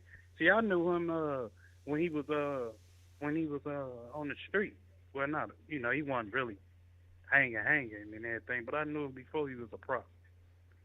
But I'm saying the one who saw you with the whole bottle of wine in your pocket. That's a bishop. He's a big time bishop. What about him?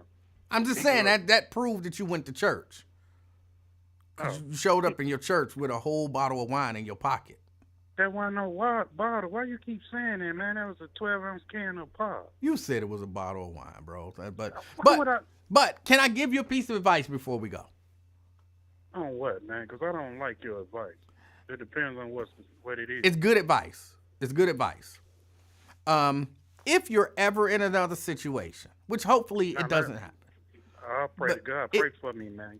I can't do that. Well, let me get it out. You don't even know what situation I'm talking about. If you ever in another situation where there's a woman who has accused you of physically assaulting her and you didn't do it, you don't want to say to the police when they ask you if you put your hands on her, do not say, no, I didn't put my hands on her, but I wanted to. I should have. Don't say that. Man, I knew that police officer. That's why I said. Don't. That police been trying to get me for the longest. He couldn't get me on the case. I knew what he was saying. I knew what I was saying that day, man. I'm just saying that's. No, I ain't got man. I'm definitely scared of the police. Yes. I run if somebody could come out to me. I'm going to call police or something. Not a good thing to say. I'm gone. Okay. I'm running. I don't get down with the police like that, man. All right. Yeah, but no, I don't put my hands on women, man. I walk away real quick. I don't do no argument. Some of these women want to argue in front of the kids. I don't do that. If you can talk to them. When you start hollering twin, yin, yin, yin, and all that, no, I'm gone. I ain't got time for this. Because you ain't going to talk about nothing but the past, what I did, and how I should have, could have, would have, no. But one more piece of advice. Stop doing the stuff that make them argue. I don't do it no more. That's my point. I don't do that stuff no more. That's back then. That's old news. I was just saying, talking about my past to you. But that's old, man. I ain't grown now. Okay. Mature enough, man. I don't do that, man. So you don't, you and the young lady that you engaged to, y'all don't argue and stuff. She don't have any issues with anything that you do. I mean, I listen to it heavily. If I'm wrong and everything, I'm wrong. Like your wife shaming you and all that, she'll do that too. Okay. Like why you ain't close the let the top down on the toilet seat? What? I wasn't in there. Yes, you was. You was the last one. All right, I'll go there to that. Why you ain't wash the sink the tub out? I wasn't in there. It was your son in there, the last person. Why he ain't do? But you. Oh, okay, I'll do. I'll pay your son to do. Hey man, here, take this $10. Go do it for. I don't feel like it. Just say I did. Hurry up. What? How old is the son? He 12. Oh. 8, 12 and stuff. Well, he got what you call it? What they call it? 88? Is it ADHD? I guess. Yeah, I think, Twin, just for the record, I think you didn't wash out the tub. I don't blame the son. I think it was you. Just wash out the tub when you get out, man. It was me, but I wasn't going back there to do that. I had to go catch my flight. Come on, man. I wasn't going to tell on myself. Man. I pulled it to the top. I said, here, take this $10. Hey, go wash it out. Say I did. Hurry up. Oh. I would never confess to that. I do. I'll take it to the grave. Oh. You can't tell her yourself, right? Oh. I ain't do it, man. But to avoid all that, that's what you do. You ain't got to argue with them. Now, you true? To avoid all that. Okay. I don't argue no more. I swear, Twin. Hey, back then, man, you could give me, man. Oh. But now, man, I ain't like that. I just shake my head and laugh at you. You think I'm retarded or something? Like, they laugh. I just like, man, I ain't got time for this. And they get mad when you laugh. That's what really kills. But no, man, I'm a whole changed man. Twin good. Eugene good, I should say. Not Twin, Eugene. All right. Well, Eugene, hey, I appreciate your call, man. Thank you for calling. Oh, right, and man, by the way, man, I'm sending positive energy to you and to your family. I heard you talking on Wyatt, about the situation, which I don't want to get into it, man, but, prayers for you and the family. Appreciate it, man. That's why I call in. Why it clear my mind. Sometimes I walk around the store and, say hi to the customers, something like that, or take my mind off of it. I know when I get home, it's going to sink in again, but I'm going to just grab my little man and everything, like go out in the snow like you want to or something. Yeah. Clear my mind. I know it's going to hit me again, which I know I'm going to cry and everything. But I'm going to be all right, though. All right. You live and you learn, man. Well, I appreciate your call, man. You're welcome, man. Thank you, man. Have a good one. Oh. All right. That was Twin.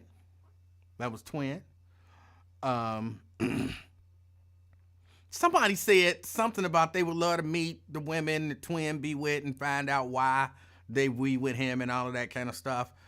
Hey, let me tell you, I talked to Twin. I met Twin, talked to him a little bit, and y'all, the interactions that we have, and Twin, I mean, he got a rough edge, but I think Twin is the type of man that a lot of women like. Because he got the rough edge. And y'all hear how sometimes when we be talking and he be, going all off whatever. And then, I disarm him with something, or, he'd be like, all right, nah, but for real though. And then he could be a charming guy, I would imagine. I would imagine Twin can be a charming guy. And he got a lot of them qualities that y'all act like y'all don't like, but that we really know that y'all like. You really think, Twin, you gonna be worried about, oh, I need to feel safe and secure with my man. You ain't gonna be worried about nobody doing nothing to you if you kicking it with Twin. In my mind, Twin is probably a protector, and he's a protector in a way that you gonna feel secure when you around the brother. Y'all, some of the stuff he say be, sometimes it be out there, but Twin is a funny dude. He's got a great sense of humor. So you gonna laugh when you with Twin, and you gonna feel safe. Say what you want to say, but Twin out there working. You might only get $200, but you gonna get some money. You know what I'm saying? He financially, Twin ain't broke, because Twin is out there work. I think Twin got like 2 or 3, maybe even 4 jobs. So he's a working man. He's a funny guy. He's a protector. And I would imagine Twin could be a charming guy. I don't imagine he just sitting around talking to his girl, when he meet a girl, he telling her about, all his gangster life and all of that kind of stuff. He's a very personable, if you ever met the dude, he's a very personable and likable guy. This is just me being honest. Ladies, he got almost everything y'all say y'all want in a man. He got a few extra kids, but y'all don't really care about that. Y'all don't really care about that. Not for real.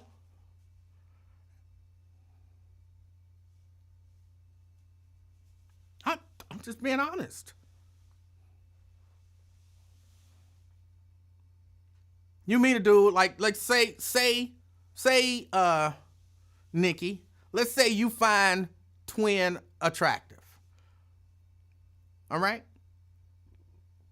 Nikki, you find Twin attractive. Twin start talking to you, he make you laugh. Some dude looking at you wrong, and what you looking at? And that dude, scurry away, you protect it. He got a little money. You know what I'm saying? He is a personable guy.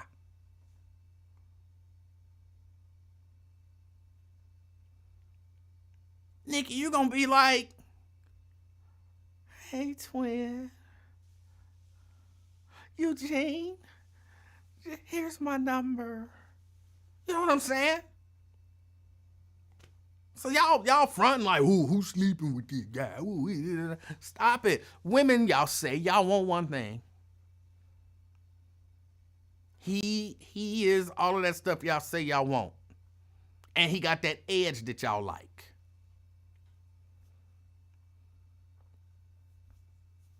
Y'all fronting like it ain't true, but it's true.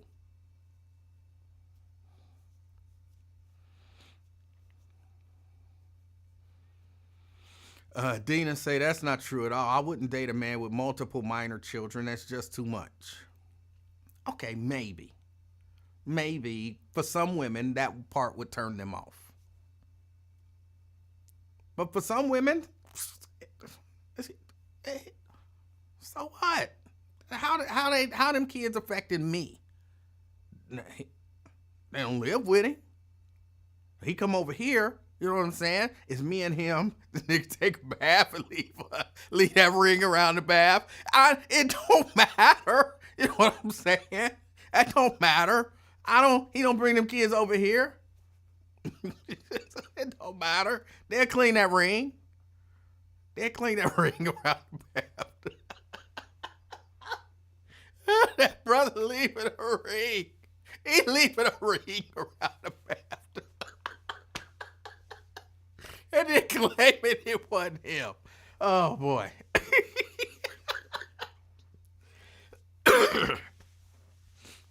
But, yeah, for some women, the whole however many babies you got, it don't matter as long as you don't bring them in my face. It is what it is. And all the milk you can drink. Who wouldn't want that? Who wouldn't want that? Oh, boy. I really do. I like Twin. Y'all say what y'all want to say. I like Twin. Key. Hey, man, how are you doing today? Key, I'm doing good. How are you? Okay, I'm laughing and tripping out on you. Talking about ring around the rosy. Pocket full of posy. Say he's cleaning up snit. I'm just picking with Twin. I'm sure he know I'm just picking with him. Yeah. You are silly. I like that hoodie you got on, too. Oh, thank you. Yeah, is you selling those, too? That color? Not at the moment, but I will be. Oh, okay, because I was about to say, is that white or is that cream? It's cream. It's like natural cotton, but, cream. That's what it kind of look like. Oh, okay. Okay. Yeah, I like that. That'll look nice with some nice little winter boots and stuff. That's one thing. You know what? Growing up, I didn't grow up with a lot of clothes. Actually, a lot of times I got hand-me-downs. That's what I'm about to say, because you got a few siblings, so y'all probably have to share. A lot of times I got hand-me-downs from Nate. And even though we the same size, the clothes was his. And then when they was out of style and he was finished wearing them and he had tore them up, then they fell to me. He tore them up. And so I didn't really have a lot of clothes. And so I'm not a fashion guy, because for me, clothes was always just functional. You need to put on something. So, yeah, you looking at it, you look at a shirt, it is just people who are fashionable people. Like, you looking at it like, oh, that shirt, and then you pair it with these boots. You probably got the boots picked out and the belt picked out and it is picked out. And my brain, I wish my brain did work like that, but my brain don't work like, ooh, I like that. I can put that with this. And I'm putting together outfits just that's fascinating to me. Yeah, your brain. Well, and then too, because the color you got for the letters and the background of the square, that be the color some of the boots be for the winter time. That's why I said that. You know what I mean? Like the camel color. Is that a camel color?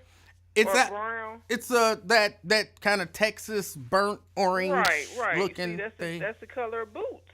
Yeah. See, now your brain thinking that way. See, my brain's actually not. I don't have any boots that color. So you ain't got no Timberlands, you ain't got no Columbias, you ain't got no Uggs. I've actually never owned a pair of Timberlands. Get some cowboy boots and a cowboy hat. Now that'd be fiery, man. Hold on, let me tell you this. I've never owned a pair of Timberlands, but I did go to, and don't laugh at me, okay? I went to Payless, and they had a pair of Timberland-like boots. Now, when was this? Because I ain't seen a Payless in years. This was years ago. This was a number of years ago. Okay. I went to Payless, and I got these boots, and Mrs. Livingston was like, don't wear them boots. And I was like, these boots is live. And she was like, don't wear them boots. I'm not listening to her. I don't care what she's saying. She don't know nothing. You know what I'm saying? I put the boots on. I went to an event. I was working sound at this event. And so I was at the event, setting up sound, and the band came in. And when I tell you the band capped on me from the time they walked in, like, what are those? To break down the entire show, the band, they capped on me. They made me feel so bad I didn't stop wearing the boots because I liked them. But Okay, Kim. I realized like, yeah, man, your fashion sense is shot. Yeah. Now they must have been some boots with the Velcro strap if they cutting you up like that. 'Cause you know No, you get cut up with some Velcro straps. they wasn't like that kind of suede, kind of wheat suede color Timberland boots. They were like a little bit of a kind of a tan color leather Timberland boot looking deal, but I liked them. Yeah, okay. Well, they But must I have think been- I was the only person who liked them. And then Mrs. Livingston was like, I told you not to wear them boots. And that all I know is I wore them a couple times, and then one day I went to look for them, and I couldn't find them. So I'm sure she threw them away. That is hilarious. She said, you ain't about to embarrass me with them things. I bet you they did have a Velcro strap. You just don't want to say They did not have a Velcro strap. You know, when you pull that Velcro strap. Man, you. But yeah, did you hear me say like with that sweater you got on and get you some nice little boots, some nice little cowboy boots and a cowboy hat and some nice dark jeans? I don't know that I could ever wear a cowboy hat. I know, but I'm just seeing it on you. I'm seeing a vision with that hoodie. I'm seeing it. Well, man, you ain't want none. I just kind of say, hey, and you enjoy the rest of your day and evening. Everybody in the chat, enjoy the rest of your day and evening too, and be safe in that snow. You do the same, Key. How your back doing? My back is doing much 5 better. hours. It is doing much better. Okay, well, you know they say when you're shoveling, you got to shovel from the legs and the knees. Not Yeah, your but back. I got the wrong. I have the wrong shovel. I'm gonna have to go out and buy a new snow shovel, cause I can't find mine. Okay, well, yeah, they say don't put your back into it. I didn't have no choice but hey, to. Quinn. That's the only way I know how to do. Only way I know how to do is put your back into it. Okay, well, they said don't be doing that in the Well, snow. Because your back going to be hurting. In almost everything I do, I put my back into it. Well, okay, man, you shoot. I seen your wife. Okay. I know she's a Nubian goddess. I already know. But yeah, they said from the knees, and then they said like don't pick up the snow, and they said push it, and then scoop it, dump it. Don't be doing too much strenuous stuff. That's why how people have heart attacks. So chill out. Well, I did not have a heart attack, so. Time to be Superman. All righty, man. You have a good one, okay? Key, you and do when the you gonna same. get some furniture in there at your new place? Huh?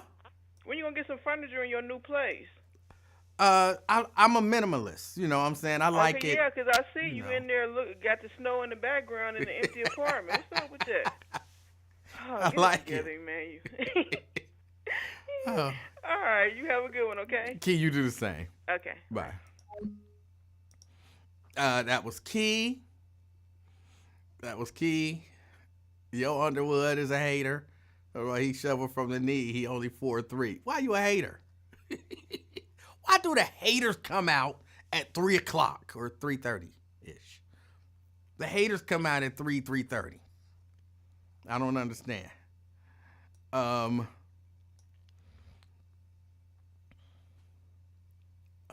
Let's see. Do you remember when Sears' version of Converse were called Winners? I had Winners.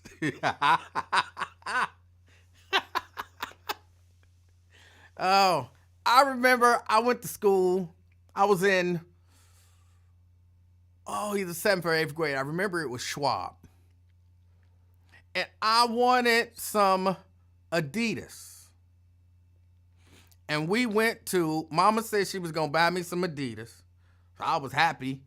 And we went to Kmart. I didn't know Kmart didn't have Adidas. And I didn't really know. No, not Adidas, K-Swiss. I didn't know that Kmart didn't have K-Swiss. All I knew is they had the stripes on them. I wasn't really in just fashion and all of that stuff. And so I ended up getting some shoes with some stripes on them from Kmart.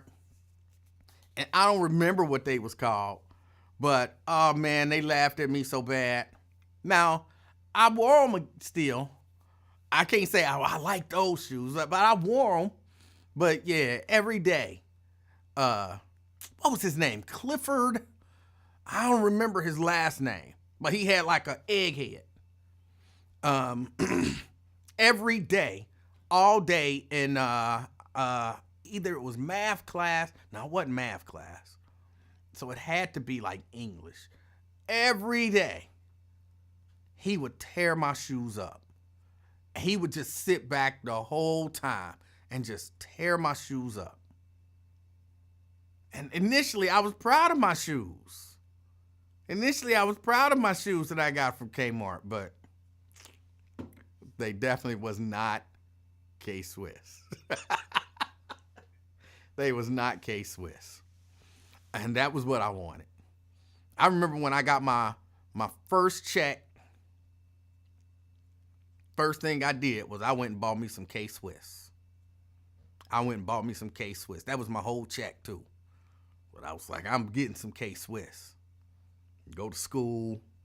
I got my K-Swiss on. And then they capped on my K-Swiss because they made fun of me because, you know, they knew that I was trying to make up for the fake K-Swiss, which they wasn't even fake K-Swiss. Best, they would have been fake Adidas because it wasn't even thin stripes. They was big, thick stripes with jagged edges. But they made fun of the K-Swiss. Oh, he think he's somebody because now he finally got some K-Swiss. His mama saved up some money so that she could, it took about 6 months of checks for you to get them K-Swiss. They was tearing me up. Tracks is what they were. They were tracks. Yep.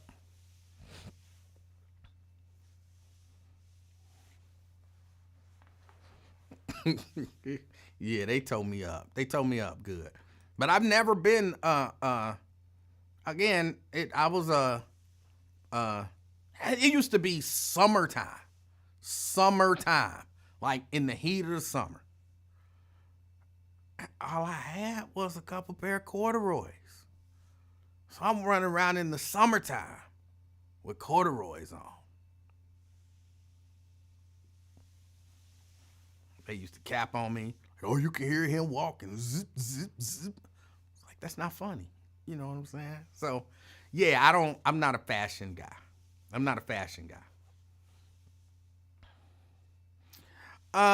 Let me see. Ooh, it's 5:30. Y'all got to get out of here. Ben says, happened to me at 12. Got a job that summer being a caddy and never again. Myers says, this is going to sound horrible, but I never wore off-brand shoes. I told my mom to save money on my clothes, but I refused to wear cheap A shoes or cheap shoes. She didn't say A. I don't know where I got A from. That don't sound horrible. You was rich. Y'all was rich. I never imagined that you wore off-brand anything.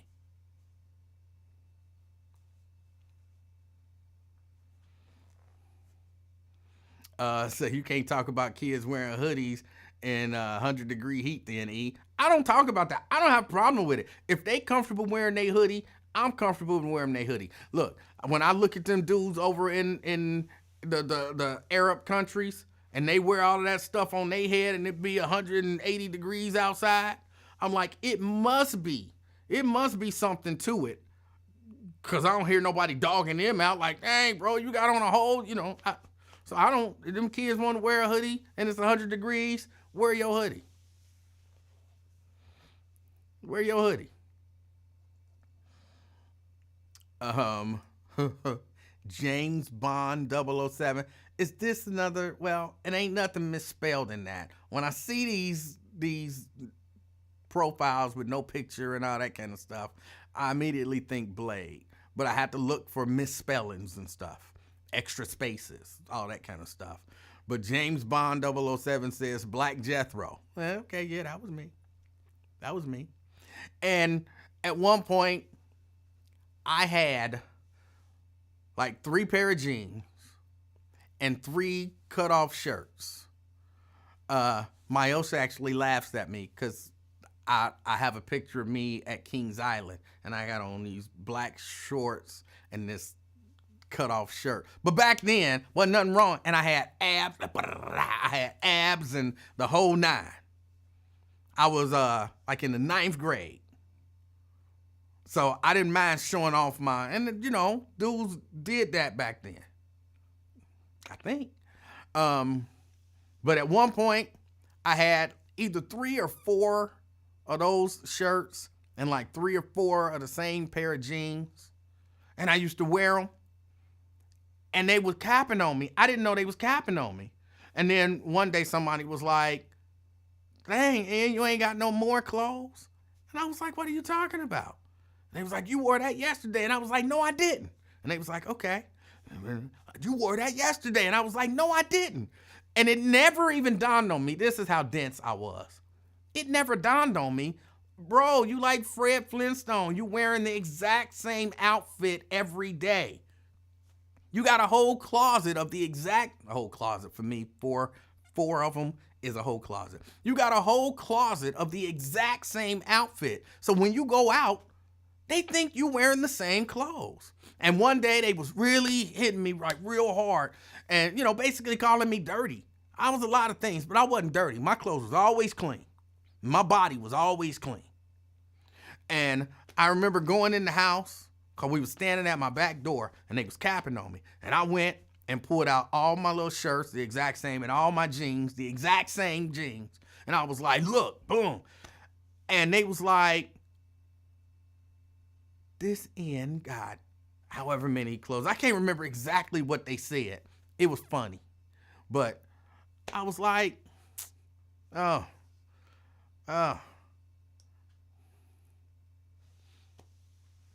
But yeah, I had a whole lot of the same outfit.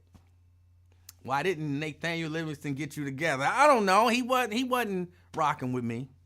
He wasn't rocking with me. And he used to wear like Pepsi jeans and I don't know whatever happened to Pepsi jeans was cool. Remember when Coca-Cola stuff was out? Well, apparently if you was real cool, Pepsi came out with a line of clothes too. And the Pepsi clothes was better. And what's the one clothes what's the one clothes that they used to wear and keep the tag on? Like the wild colored shirts, but they would keep the tag on them. I don't remember the brand. Again, I never had one. But I remember Nate had a number of them. Somebody help me. Tell me what y'all remember it's like, I don't remember what it was called. No, not cross colors. It wasn't cross colors. It was like a Genera. Yeah. He had Genera stuff and he kept the tag on and walking around with his tag on and all of that kind of stuff. And I never, Jams as well. He had Jams too. Yes. We talking 80s. You know what I'm saying? We talking 80s. Mid 80s. Somehow, those clothes never got handed down to me. I don't know what oh, I didn't mean to put the thumbs up. I'm sorry. Somehow, those clothes never got handed down to me. But the old beat up stuff, somehow ended up used and damaged. Yep. Yeah, I remember them brands because I watch Nate walk around in them all the time. And every once in a while when I would be like really mad at him, I would go cut the tags off. I wouldn't damage the clothes, but I would cut the tags off. He would be heated. Oh, I remember them clothes, man. Walking around with the tag still on.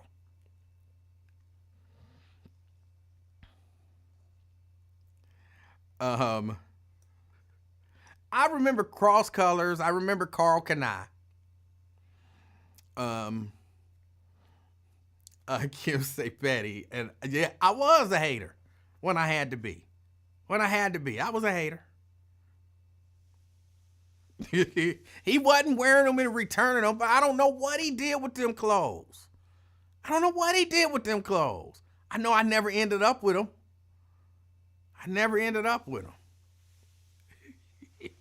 It was some hater stuff. Because that was the thing.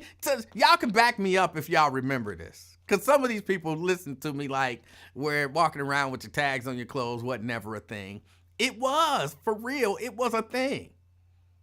I don't know how he washed them and kept the tag intact. Because we wasn't allowed to be dirty. You know what I'm saying? I would love to be like, you know what I'm saying? He was dirty, whatever. He wasn't dirty. He was fashionable. He was clean. His clothes was always clean and pressed and all that kind of stuff. Somebody who used to do that, tell me, how did y'all wash y'all clothes and keep the tag intact? Or was it one of them, because I don't really remember. I just remember cutting the tag. Was it one of them, because you know how some tags have a string and the string is pinned to the clothes? Was it that? Was that it? Pinned to the clothes, and then you could take the tag off. You could wash them, dry them, iron them, and then put the tag back on so you always walking around looking like your clothes is new. Was that it? They were not returned. They were not returned. He did not wear them and then return them.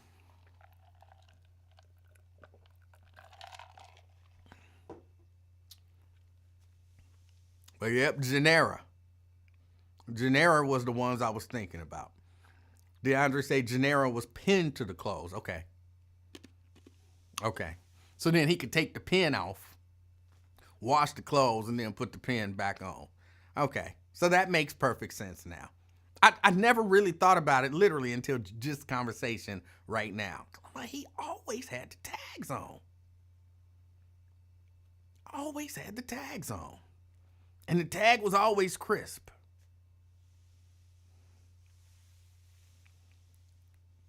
Myosha says, is this a Cincinnati thing? Because I've never heard of keeping tags on clothes.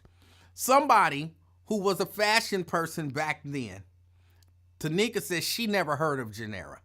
Somebody who was a fashion person back then, just back me up.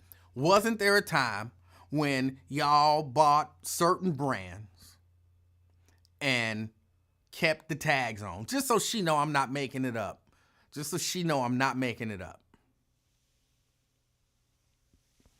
DeAndre say, loved my boosters. Those were the day. And Anthony says, yep. Yeah, they wore the... It was another brand that I can't remember. I don't know why I want to say Apple. It wasn't Apple. But there was another brand that they kept the tags on too. Oops, sorry about that. T. Mikey G say they kept tags on ball caps. Yep, they did that. I remember that. Yo Underwood say, nope, that must be old people, Emanuel. Lewis says he remember. Anybody else remember the Pepsi clothing line? Because that was the one that Nate, I probably shouldn't be telling this story, but that was the one that Nate went on a hunger strike for. He went on a hunger strike because he wanted some Pepsi jeans. My mama never bought him the Pepsi jeans. He ended up buying his own.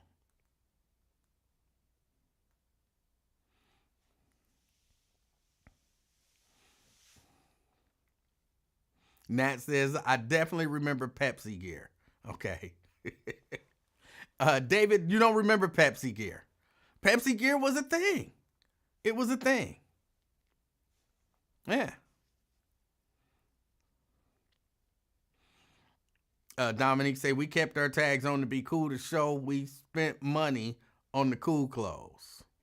And Yo Underwood says, Pepsi or Coke? No, I remember Coca-Cola. Coca-Cola had shirts and all of that kind of stuff. But then a little later on, which I don't know if it was in competition or not, but Pepsi came out with a line. Yeah. Pepsi came out with a line. Kim says, I remember. And these people trying to convince me that I'm not even a fashion guy. I'm not a fashion guy. I just remember this stuff. LaDonna says, I don't remember Pepsi gear either. I only wanted it because I saw it and it kind of looked, because, Nate was wearing it. He was wearing it. DeAndre say hunger strike for some jeans. Yes, he went on a literal hunger strike for some jeans. Ben say Pepsi was low budget. I don't recall it being that way. I actually recall more people were wearing the Coca-Cola jeans and the Coca-Cola shirts, but the Pepsi stuff came out, and I think you was a little cooler if you had the Pepsi gear because there wasn't so much of it out there. And I can't say it was more expensive or not because I never had either. I never had either. Ben says Coca-Cola was it. Coca-Cola was it for a minute. Nat, tell me, Nat Turner, if you remember Pepsi gear, was the Pepsi gear like a notch above Coca-Cola gear, or was it a notch below?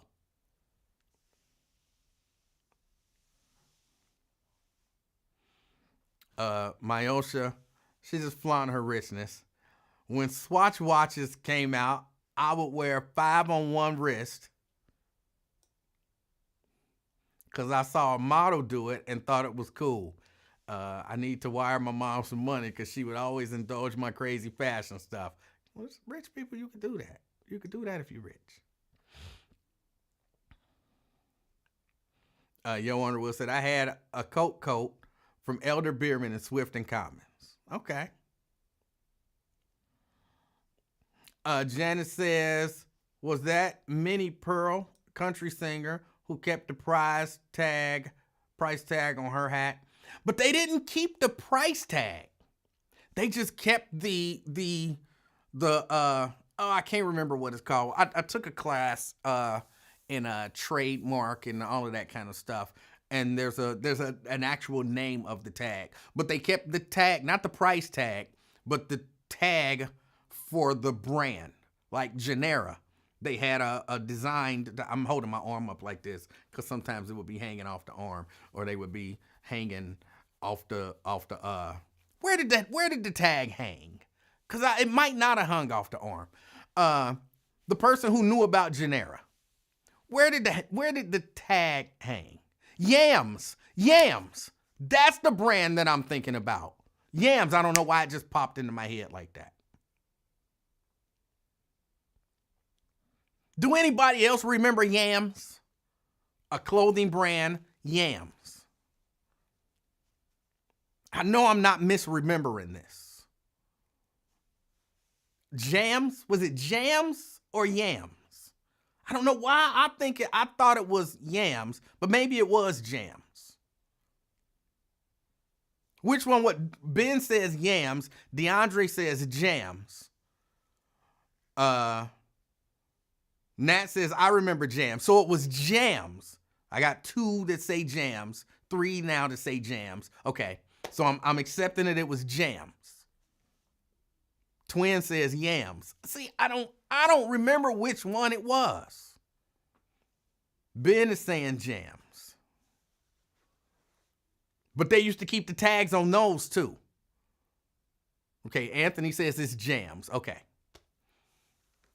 I don't know why it seemed official when he said it's Jams, but that seems like that's the official word. He didn't just type in the word Jams. When you put it's on the front, somehow that feels like the official answer.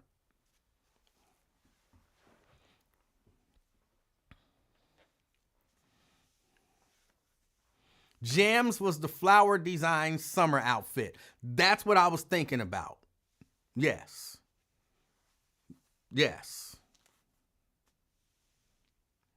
And they would keep the tags on those as well. I know they would keep the tags on Genera, and they would keep the tags on Jams.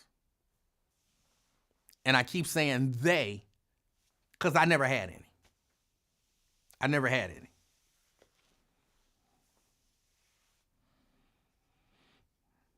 So if y'all knew about jams, when I was trying to figure out the colorful summer outfit, the colorful shirt, why y'all didn't say jams, Emanuel?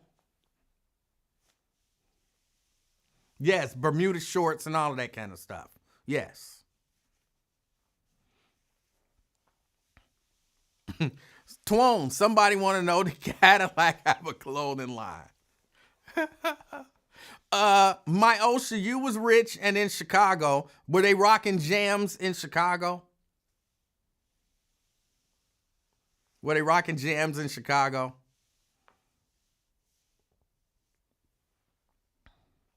But yeah, no, I didn't have none of that kind of stuff. I just watched it. I watched it walking around.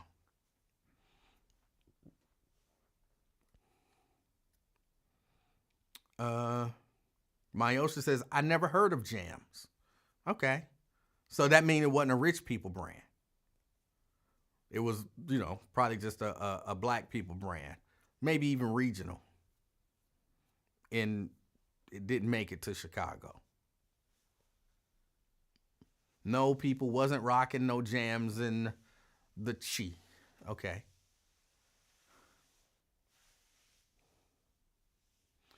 Emanuel, can you make me one of those hats again that EU was wearing? I don't remember the hats that they were wearing. Mayo, so I was not rich. You've clearly laid out evidence, even just today, that you were rich. You've never worn anything off-brand. Your mama bought you 5 Swatch watches just because. Like that's not poor people stuff. And we don't even have to get back to the other stuff. You did archery in high school. Ben says jams was nasty work. I don't know what that means, Ben. I don't know what that means.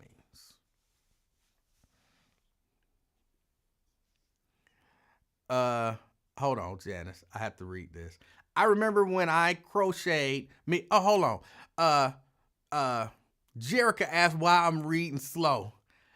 The screen is kind of far away. Like it's not, the screen used to be like right here, but now the screen is all the way over there because of the way that I rearranged the room.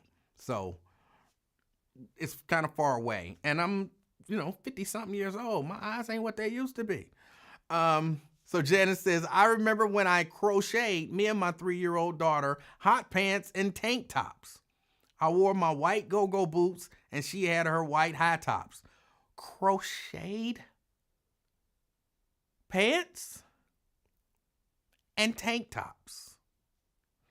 And I'm imagining a thing. I'm imagining a thing. Can't you see through stuff that's crocheted?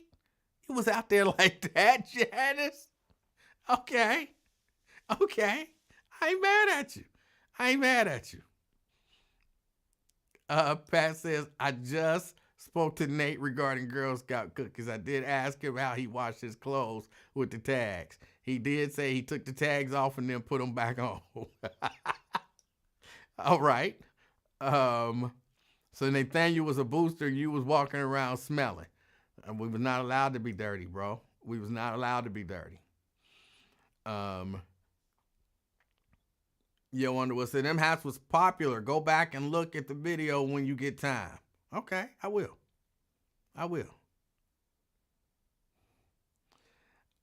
Troop shoes was the S2 back in the day. I remember troop shoes. Never had any, but I remember troop shoes. Janice says, no, you could not see through it. How is it crocheted, but you can't see? Maybe I'm thinking something different. The hat that you made me, is that crocheted? Because you can kind of see through the hat. And I'm imagining that material as your pants and your shirt with some go-go boots on. You was out there. You was out there. I'm not mad at you.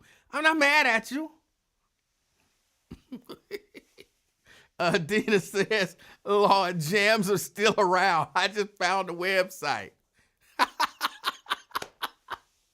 Oh, I've never had shorts or a shirt that was jams.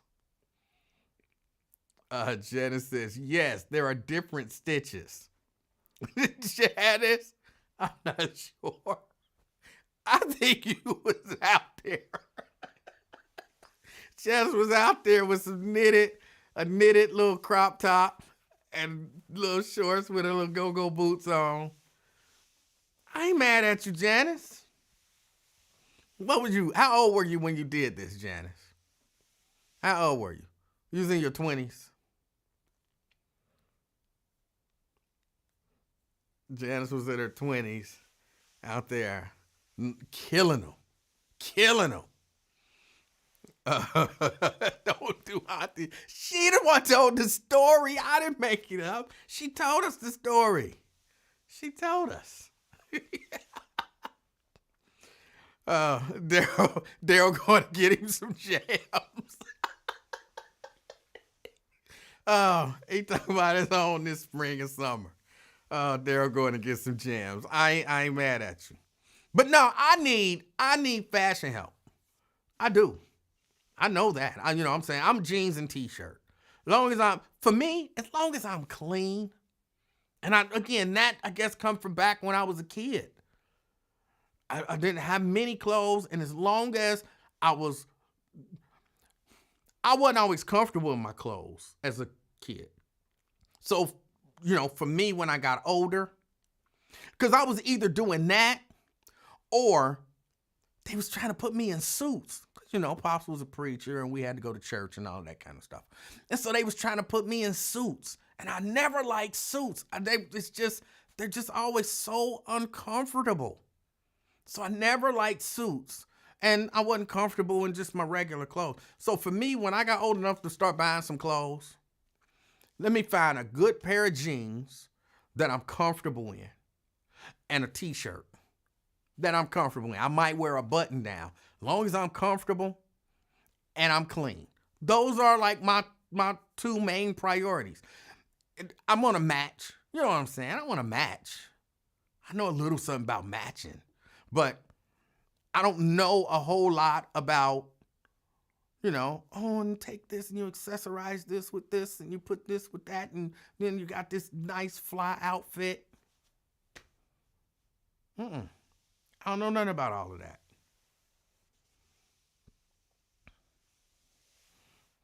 I'm working on convincing Mrs. Livingston that it's okay for me to get a fashion consultant. I'm working on convincing her that that's okay.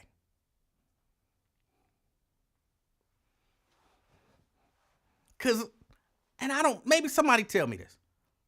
If I get a fashion consultant, should I get a male or a female? For me, it would seem reasonable to get a female fashion consultant. But, some fellas is like, oh, bro, they gonna have you dressed like a lady. You know what I'm saying? I don't want to be dressed like a lady. So I got to convince her that it's okay.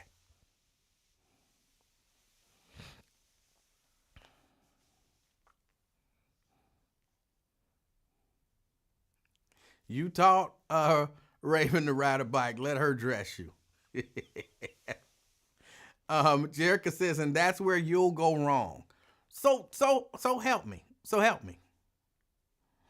So do I need a man or do I need a woman as a fashion consultant? Brent says, I'm sure Mrs. Livingston will want your fashion consultant to be extra zesty. Yeah, no.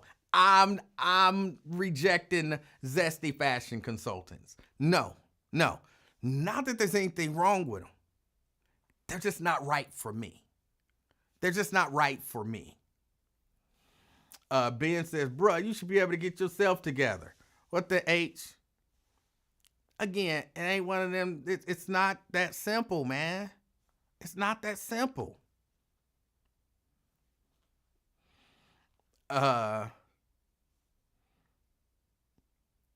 Daryl's talking to Dina.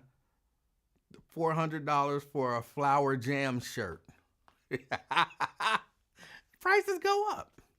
Prices go up. Ben says it's not hard either. It's not hard for you. It's not hard for you. But again, you probably grew up paying at least some attention to fashion. I grew up avoiding fashion. I don't know why. Maybe I felt like the less I knew, the less uncomfortable I would feel. So I really did kind of grow up just avoiding knowing a whole lot about fashion. I can just tell you what match.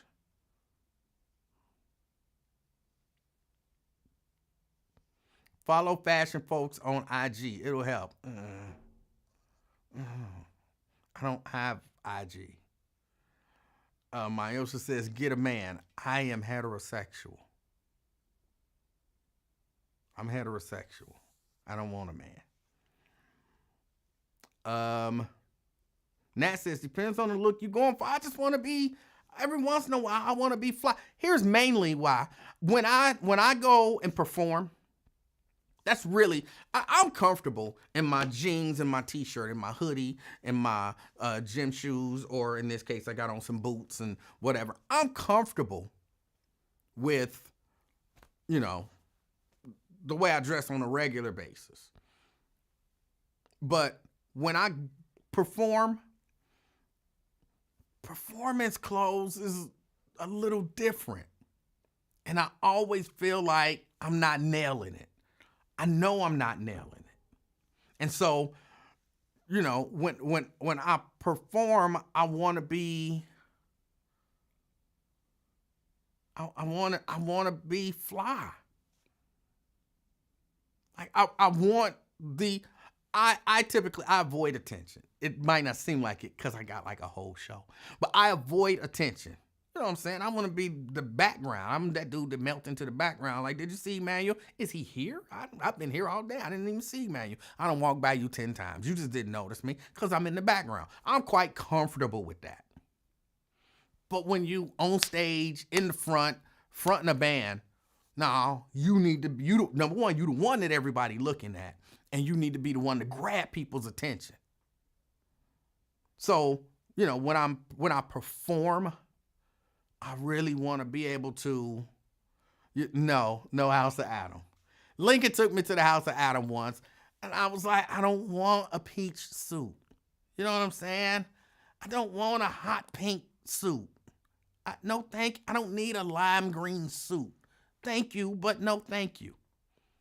You don't know what you're missing. I know what I'm missing. I don't want to be that. I don't want to be that. Just get a turtleneck, and then you got this lime green suit, and you get some lime green shoes and some lime green socks. And no, I don't, no thank you. I will pass. I will pass on that. I don't want to be a pimp. You know what I'm saying? I don't want to be a pimp. No thank you. So.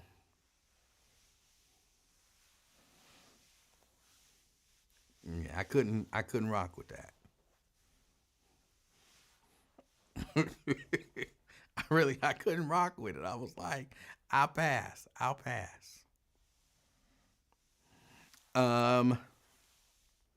Yeah, I got to get out of here. I do. I got to get out of here. I got to go see what the snow is doing. Got to see what the snow is doing. I don't want no Cadillac ornaments on my shoes. Not that there's anything wrong with it. If that's for you, I can tell you it's not for me. It's not for me.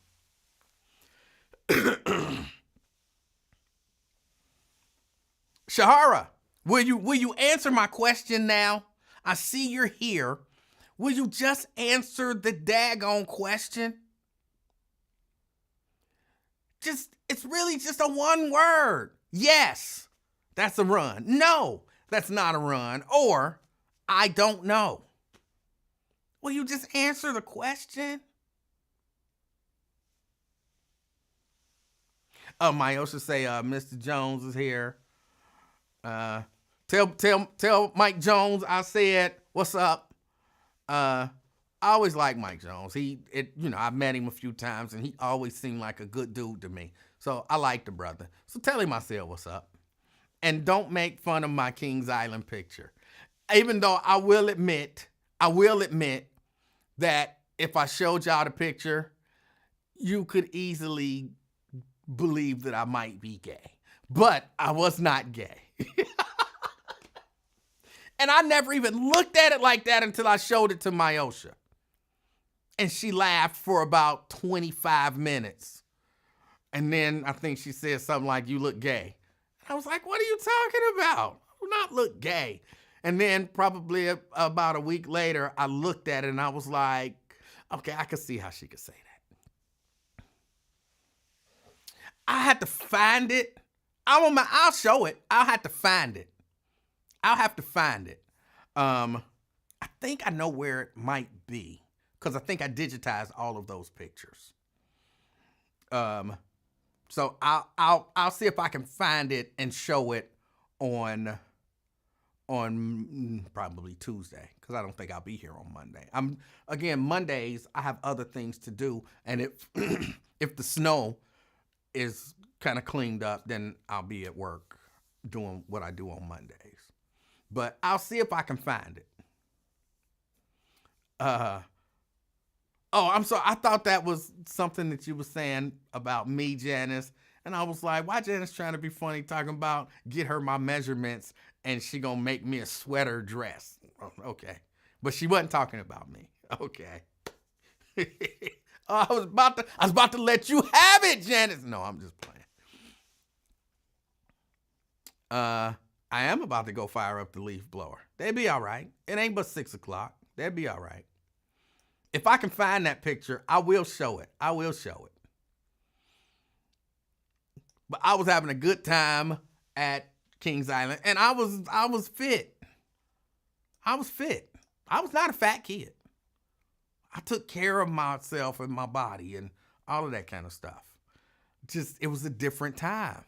I had the long, y'all remember the long tube socks, sweat socks that came all the way up like to the knee?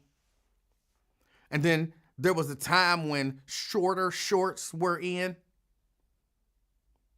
So there were some shorter shorts that I had on, and then I had the cut off top. So that's why I could see looking at it outside of the perspective of the year that it was.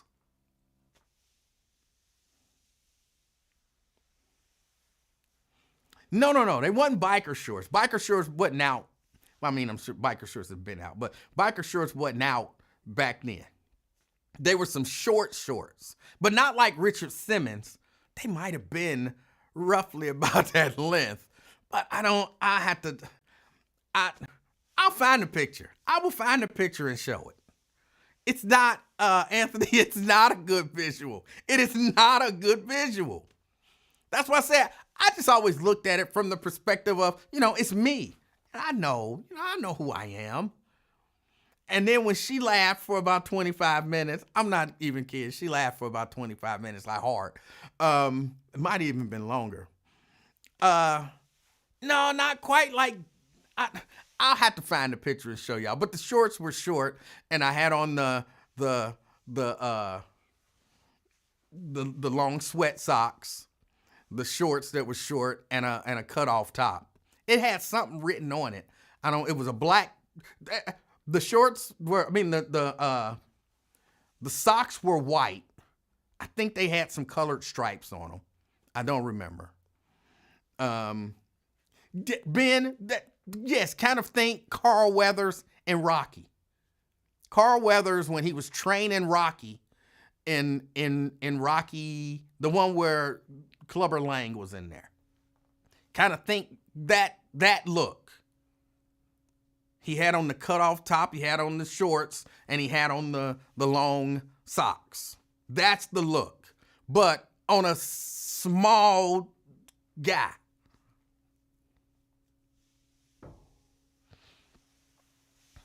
And the shorts were black. The top was black with gray writing on it, if I remember. Again, the socks were white, pulled all the way up to the knee. And I think I had a couple colors on them because you know how they used to be. How old were you? Maybe 14, 13, 14, somewhere around in there. No, I wasn't 06. I was like 13 or 14.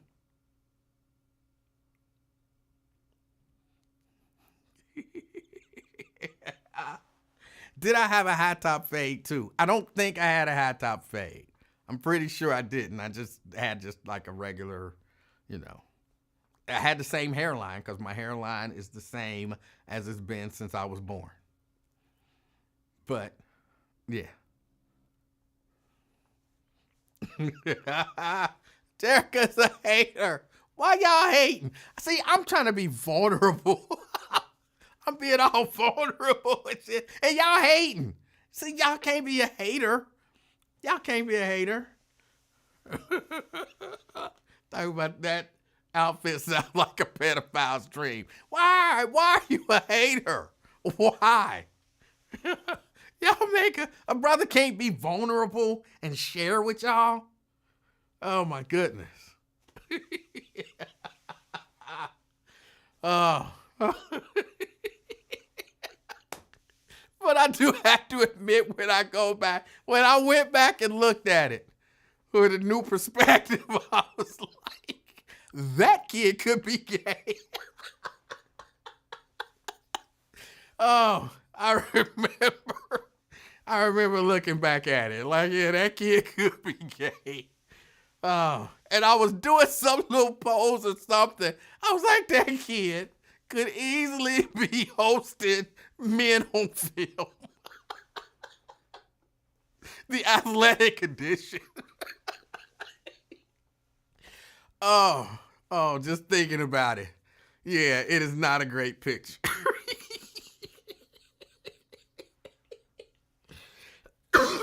It is not. It is not a great picture. Ooh. Now, I think my hands was behind my head. If I recall correctly, my hands was not on my hip. I think my hands was behind my head. Oh, boy. It is not a good picture.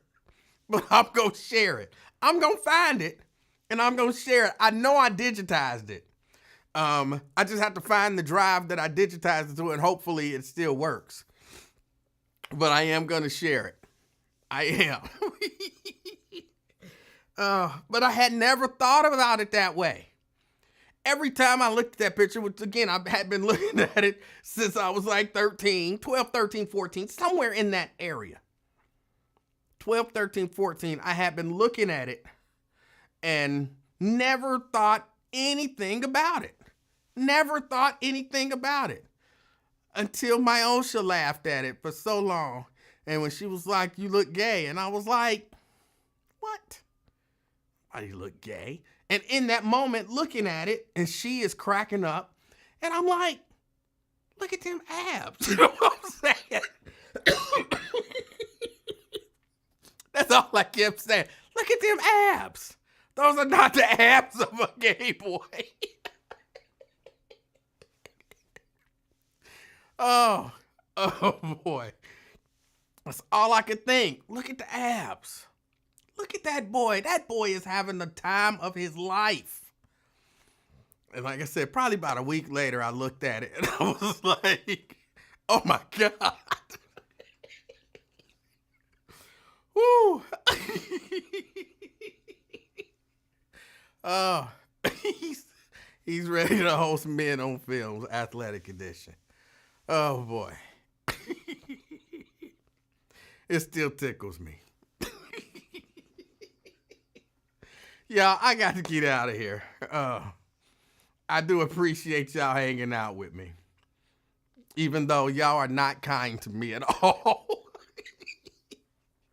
Y'all are not kind to me at all. But I appreciate y'all hanging out with me. Be safe with this weather, with the cold and the snow. If you got to be out and about, be safe. Stay warm. And here, don't necessarily just make somebody smile. Show your appreciation for somebody, just for who they are.